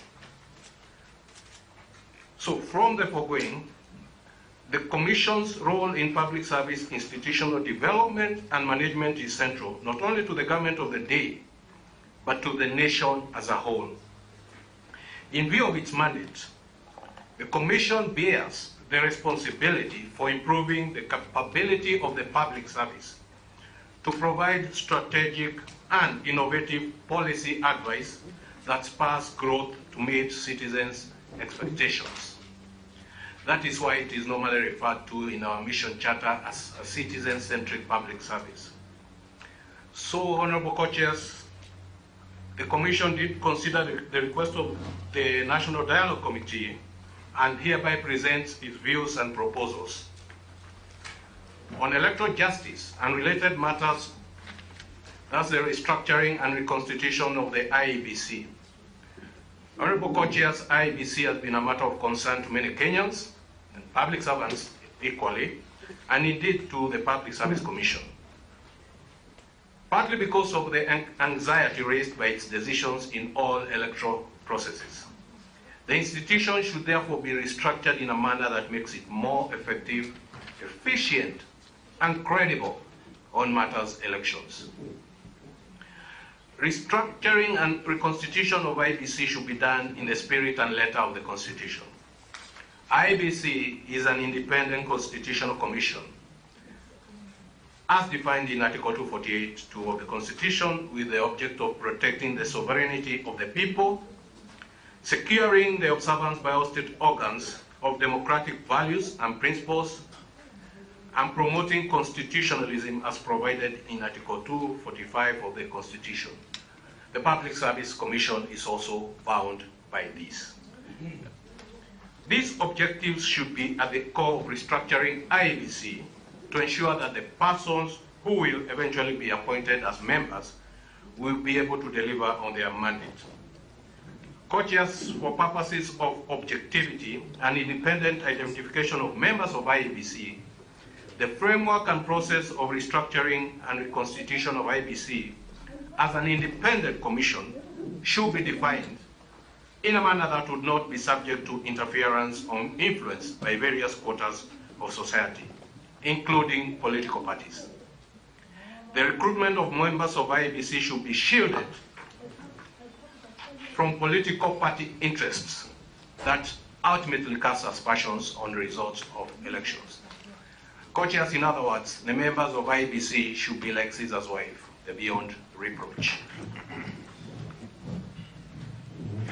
The process of appointment of persons as chairpersons and as chairperson and members should be competitive, objective, and fair, and should safeguard the interest of the major stakeholders, particularly the people of Kenya, rather than a select few segment of the society.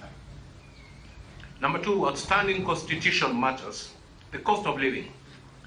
The rising cost of living has continuously impacted negatively on public officers, which has resulted in a low morale, poor performance, and poor social welfare of officers, some of whom are undergoing depression, for, amongst other reasons, the inability to meet their financial obligations as and when they fall due. Data held by the State Department for Public Service shows that 12,532 public officers sought psychosocial support in the financial year 2022-23 as compared to 6,616 in the financial year 2018-19, representing an increase of 84%. Wow. Inability of public officers to maintain the 1/3 of net salary requirements, thereby causing pecuniary embarrassment to the officers. Co-chairs, the Commissioner's access to the public service payroll management system, which shows that out of 79,253 public officers in the civil service, 17,132, representing 21.62%, earn less than 1/3 of their basic salary. Additionally, out of 31,892 officers in the prison service, 13,661, which is a 42.8.3%, earn less than 1/3 of their basic salary. In the discipline services, out of 106,000 1,667 officers, 51,784, representing 48.5%, earn less than 1/3 of their basic salary. This data paints a grim picture of the situation that public officers are faced with as and when additional taxes and levies are introduced in their paycheck. Our recommendations are that majority of public officers are servicing mortgages either through the Civil Servants Housing Scheme or other non-public schemes. This affects their disposable income and, in essence, their quality of life. The Commission therefore proposes that either the taxation regime be reviewed, a considered wage increase be mooted, or public officers who are servicing mortgages be exempted from additional and similar levies taxes so as to give relief to public officers and boost performance and delivery of services. Our second recommendation on this is a staggered implementation of the housing levy and possibly consider basing the levy on the basic salary rather than the gross salary. In a similar manner, the NSSF contributions were reformed. This would cushion employees from the adverse effects of the all-round increase in taxes and ensure that all employees are in as much as possible within the 1/3 net salary requirement. Co-chairs, the number of levies and the VAT imposed on fuel can also be reviewed so as to reduce the cost of fuel that has a ripple effect on the cost of living. Implementation of the 2/3 gender rule. The Commission does implement the 2/3 gender rule in all its appointments. Additionally, the Commission, while recommending persons for appointment, always provides a list that meets the 2/3 gender rule. The Commission is also developing an affirmative action paper that will translate into regulations that will be applicable within the public service, falling within the jurisdiction of the Public Service Commission. On this recommendation, co-chairs, the Commission proposes that an affirmative action framework in the form of legislation be developed and implemented to comply with the 2/3 gender rule for appointed positions and across the entire service. With regard to elective positions in Parliament, a provision similar to Article 177B of the Constitution should be adopted to fill up any gender shortfalls in both the National Assembly and the Senate, respectively.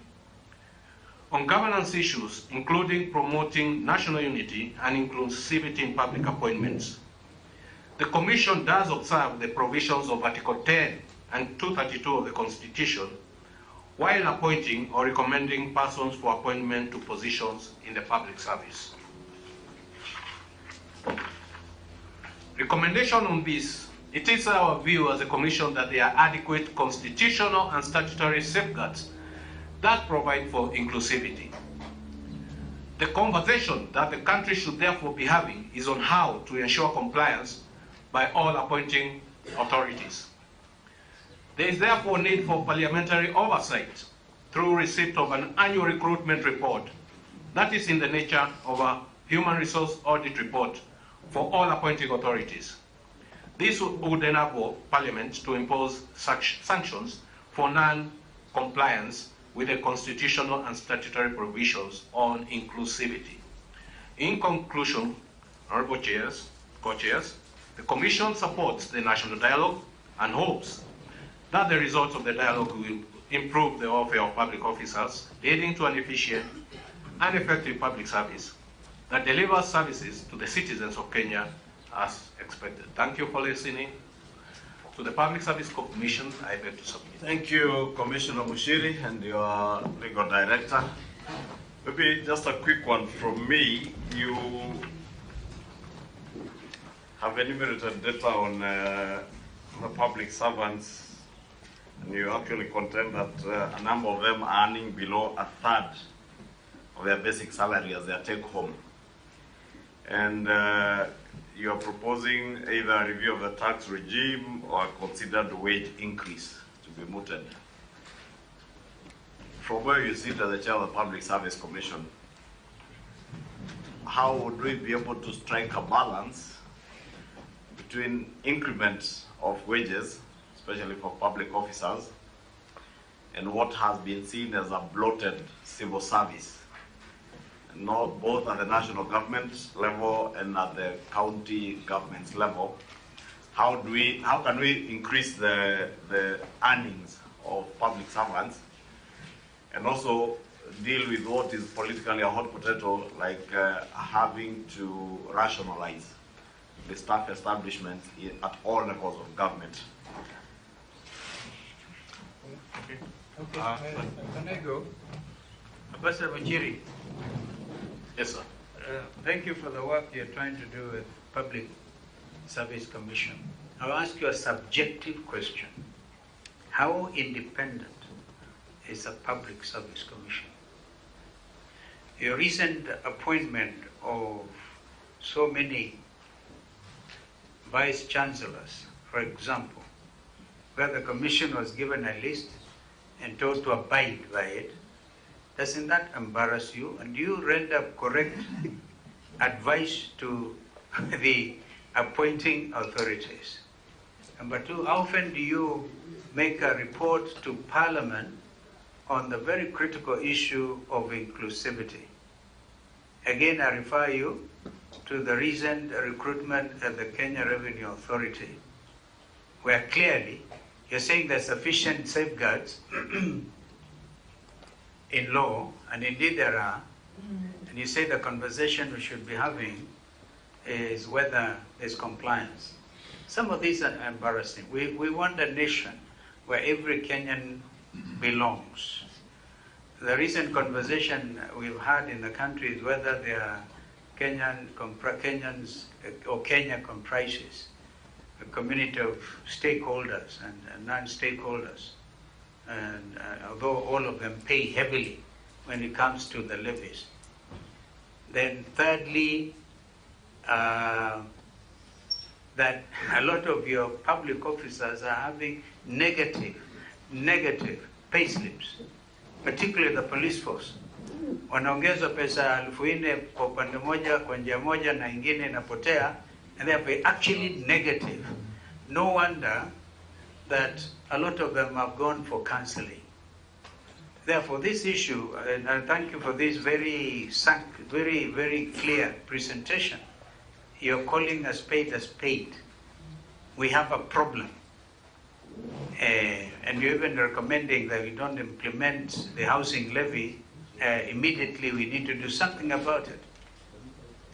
But you know, yet our friends on Kenya Kwanza insist this is their government. They should be allowed to deal with it the best way they can, and the opposition should then be shouting or something like that. I think that this memorandum is critical, and I congratulate you for being very bold about it, and I think Kenyans should stand guided.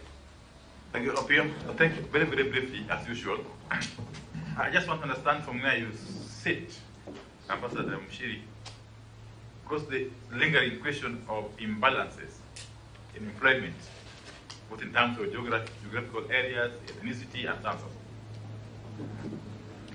Your commission is supposed to play a role in addressing such imbalances. But apparently, there are instances where public institutions have gone ahead to defy you, and in fact could be recruiting without your authority. What do you say about that? But secondly, these rampant cases of public servants or civil servants earning less than a third of their basic salary as a result of the very, very many taxes that have been imposed on them, including the housing levy. From where you sit, does this go against law? Is there a law that provides for that one-third rule on basic salary? Okay, thank you. Maybe, Ambassador, you will confirm to avoid the Honorable Opio and I, for obvious reasons, putting words in your mouth, whether those public officers who may be taking a third or less home of their basic pay are doing so on account of any tax measures, recent tax measures or is a situation that persisted even before the tax measures. And that I believe you would have empirical evidence to show, for instance, that when you increase VAT from 8 to 16% on fuel, a policeman who was earning, taking home 20,000 shillings is now taking home 15,000. That kind of empirical evidence, so that we avoid also driving narratives that may not necessarily help us. Because I think from your presentation, my reading, and I'm trying to be, unlike my co-chair who has said he's asking you a subjective question, I'm endeavoring to be as objective as I can be. Because I know for a fact, many Kenyans, not just public officers, take home less than a third, largely on account of loans, including members of parliament, and I can confirm, including myself. I take home less than a third, but on account of a mortgage, of a car loan I have taken, and other loans, circle loans and all that. So I would want to hear that, and that's why I noted the increment of wages, because I would not mind also an increment. Senator Omar, and also I just like Kimani Ichung'wah. I'd like to know, where has this co-chair been getting this money, has been paying Tigwa with a negative payslip? Your Excellency, on a very serious note, I stopped depending on a paid salary 8 years after campus. And I am a very serious businessman. I also earn less than 1/3 of my payslip. So we are many of us,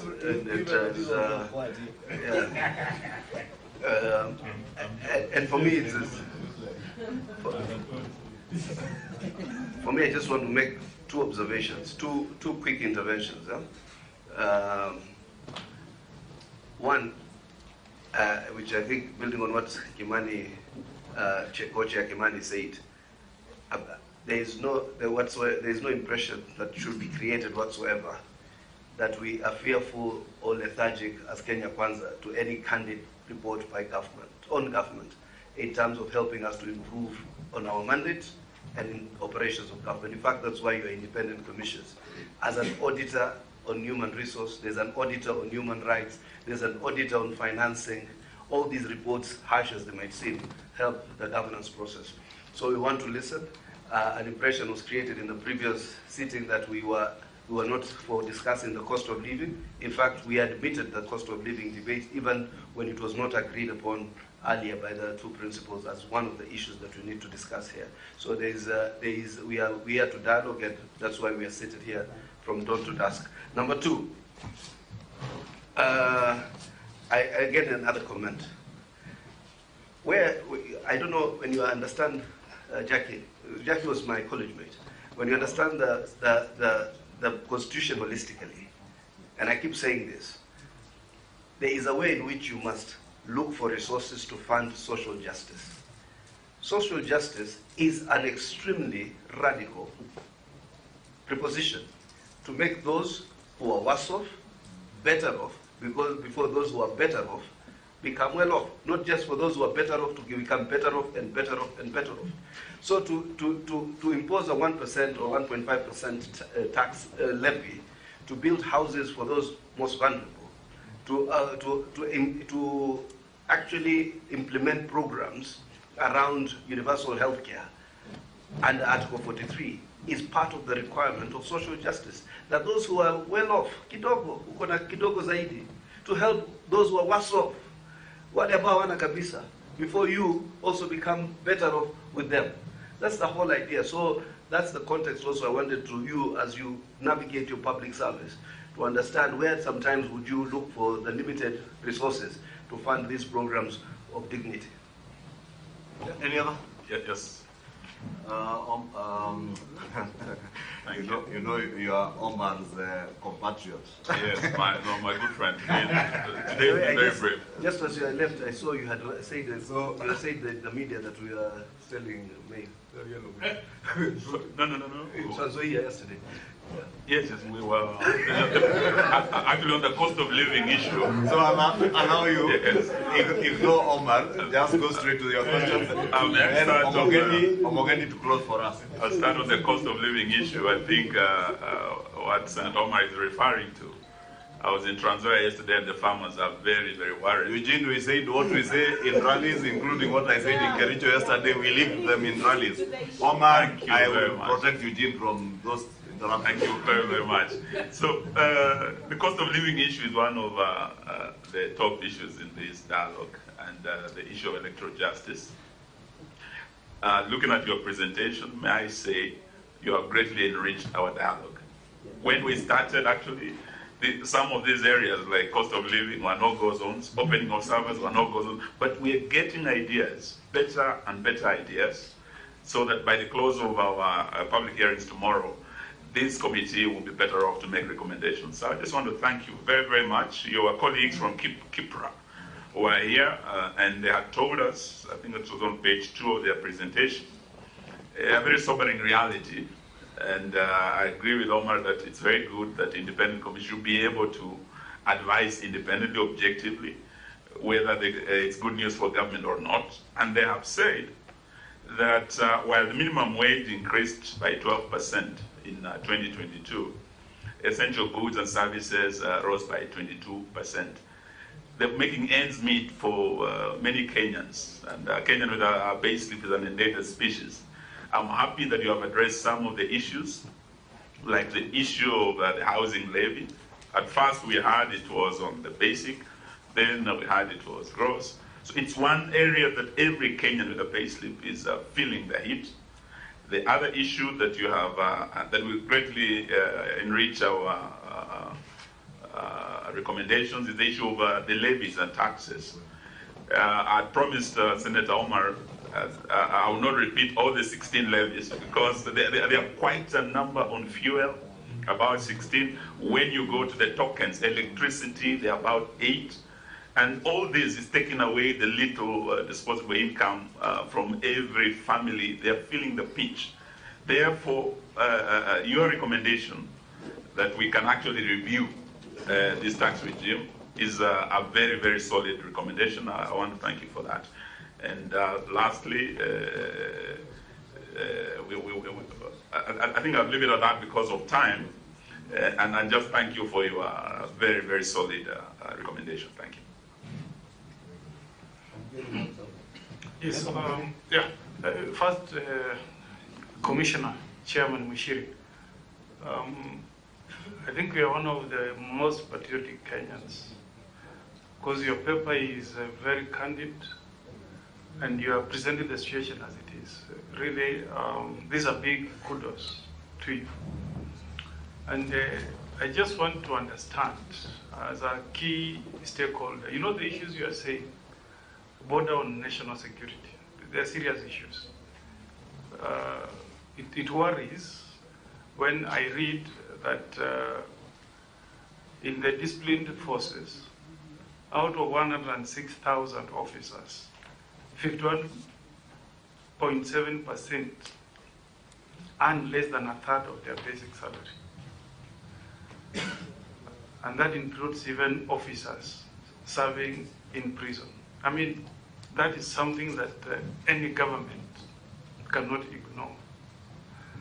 Now my question is, as a key stakeholder, and we are all here parliamentarians, did you get a chance to make a presentation before Parliament when we were dealing with the finance bill on issues of taxation, so that we cushion these Kenyans that play a very critical role, but who seem to be choking under serious taxation and the levies from the government of the day? Because it worries me, honestly, and anybody in government should be worried if this is the prevailing situation. Because a bank will not care about increase of taxes. The worst they can do is to come for your property auction.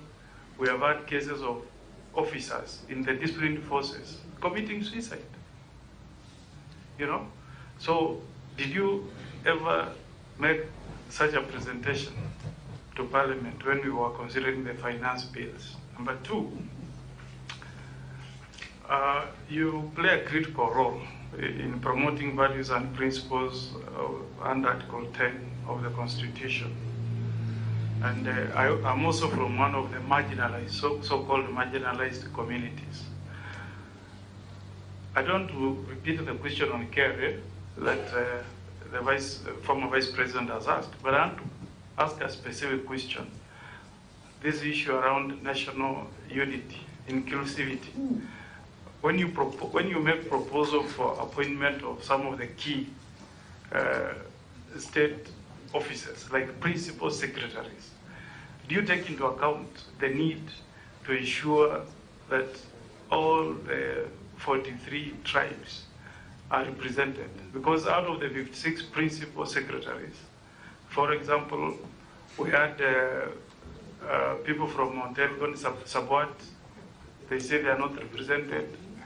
The Kisis are not represented.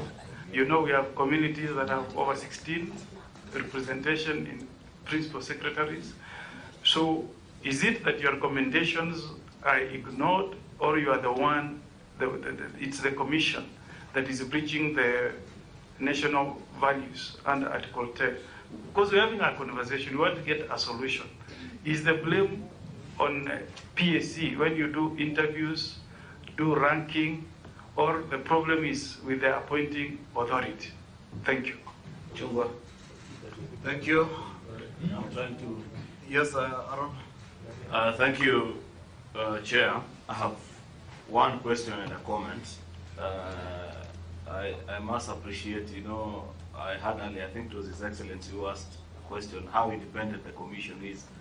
I think their presentation is testament to their independence. I can't imagine another administration that would have allowed a member of an institution that is a government agency to bring such a presentation. Anyway, just to the more difficult questions about is number one, there is also a misleading narrative that I see being weaved, and unfortunately you aided it, and therefore my colleagues took you from your presentation, which I want to vehemently disagree. Taxes are paid by all Kenyans, those who work and those who don't work. Therefore, the question that we need to ask you is, which are these taxes that are deducted from an employed person that leads them to earn less than a third of their pay? Because basically, if you push that argument, it means that there are taxes that have introduced that are upwards of 60, that takes upwards of 60, two-thirds of your salaries, 67%. Will you mind then giving that breakdown for us to appreciate? Because the rest of the Kenyans, all of us, those that are employed and unemployed, they pay taxes. But to sustain the narrative that is being weaved in your presentation, that the only reason why people are earning a third of their pay is because of taxation, then justify for me to appreciate where is this 67% going? Apart from payee at 30%, what are these other taxes? Because even what is being described, housing levy and the rest, they cannot account for more than 5%. Finally, Chair, is just to guide that not everything that is said in this forum is accurate. Therefore, my colleague like Senator Mugeni, I heard your last comment. It's not true what people say. The Sabouts came here and they said they don't have a PS. I'll tell you for a fact. The PS for health is called Harik Mutahi. Is a Sabaut. So people come here and say all manner of things, but it's not everything that is factual. I thank you, Chair. Thank you, and that's why I did indicate to Ambassador Mushiri to be factual even on those tax elements to avoid those narratives. Honorable Amina, the last one. Thank you, Chair. My question will be on the bloated wage bill. As we all know, the wage bill has an effect on the cost of living and on the taxes. So my question to the Commission is, what are you doing about this crisis? Like, what's your take? Do we have many employees that we can't afford as a country? Or what's your take on that? Thank you. Okay, Ambassador. Thank you, Honorable Co-Chairs, and I really appreciate those questions. I'll start and end. I'll end with the bloated wage bill, which is what Honorable Ishungu asked and Honorable Amina just finished with it. I'll take that as the last one. But I'll go to Co-Chair Kalonzo Musyoka when he talked about the independence of the Public Service Commission. And I'm glad that his colleagues really did assert our independence, as Honorable Bio, Honorable Amalwa, and Honorable Omogeni. When we serve Articles 210 and 232 of the Constitution as a Public Service Commission, when we advertise for positions of the Vice Chancellors, we are provided by an indent by the councils of respective universities. We do a competitive recruitment through advertisements, we do a shortlist, and we interview and give the names in order of ranking to the councils of the universities to pick out these people. So I would not understand at what point of time there is a list that is given to the commission of who to appoint. If you observe our recent appointments, they were very balanced in nature and went through this competitive recruitment. Honorable Co-Chairs, the issue of recruitment, more so what has been asked in KRA and other entities like police force. We have different employing entities. We don't employ in KRA. They have a board that employs. The only time we come in such employments in public services, especially state corporations, is when we provide the document that we call compliance on Article 10 and 232 of the Constitution. This is a document that we provide to Parliament and to the President every year on 30th December. PSC does not have enforcement measures or sanctionary measures to uphold violation of Article 10 and 232. That is within the ambit of the National Assembly and the Presidency. So when we have entities like the National Police Service Commission, the Teacher Service Commission, those are the ones who do their own employment. PSC just does employment within the service. But we do oversight in terms of Article 10 and 232 by providing that information. Chair, on the issue of the taxation, when you get a pay slip and you get a pay at the end of the month, and I believe this was misconstrued, what you do with that pay slip is up to you. Whether you want to subject it to zero, that's up to you. So the information we have here, this 1/3 has been progressive from time immemorial. I can't remember, I've worked in the civil service for 39 years. I can't remember a time I've been above 1/3. Because every time you finish servicing your mortgage, your car loan, your furniture, circle, you name it, you take another one. So you'll always, you take another one to go and buy chicken, to rear chickens, etc. So you'll always live in that borderline. I would find somebody who lives above that borderline either to be dealing in some untoward illegal behavior. Because if you are really subjecting your payslip to those deductions, then you are leading an honest life. So, Chair, when the issue of taxes and levies to come in, when the housing levy came in, those payslips are already at 1/3. The housing levy did not increase. Our recommendation was to maybe mitigate, either put the housing levy on the basic salary or progressively increase it. But we did not say that the housing levy should be done away with. Those are our recommendations sitting at the Public Service Commission. On the issues... Ambassador, on a light note, that is a risk you run into when you are dealing with two opposing sides of the political class. We will want to put words in your mouth that will favor our respective positions. I do understand, Chair. Honorable Kalonzo has been also in government. You know, you've been my ambassador into Libya. Yeah, exactly. And you saw a chaotic nation Yes. and come out of conflict. Now, when you are there, it was a better country. Yes. Now, what remains of Libya? We're trying to avoid that situation in this country.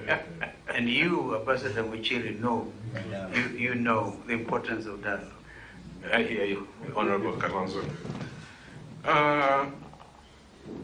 Honorable Chairs,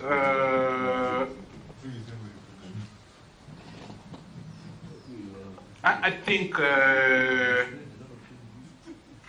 on the issue of the wage bill, Honorable Co-Chairs, of course the wage bill has increased exponentially, more so when we got into, the Kenyans decided that we are going to have a devolved government. And the issue of HR, it just became chaotic. My colleague here will mention of a county that we went to do a human resource audit and found that out of almost 1,000 people who had been employed, 980 were employed illegally without due process. So that cuts across all the counties. And that has increased the wage bill. But if I confine myself to the Public Service Commission, I would say that our wage bill is not bloated. Why would I say that? Because right now, virtually every ministry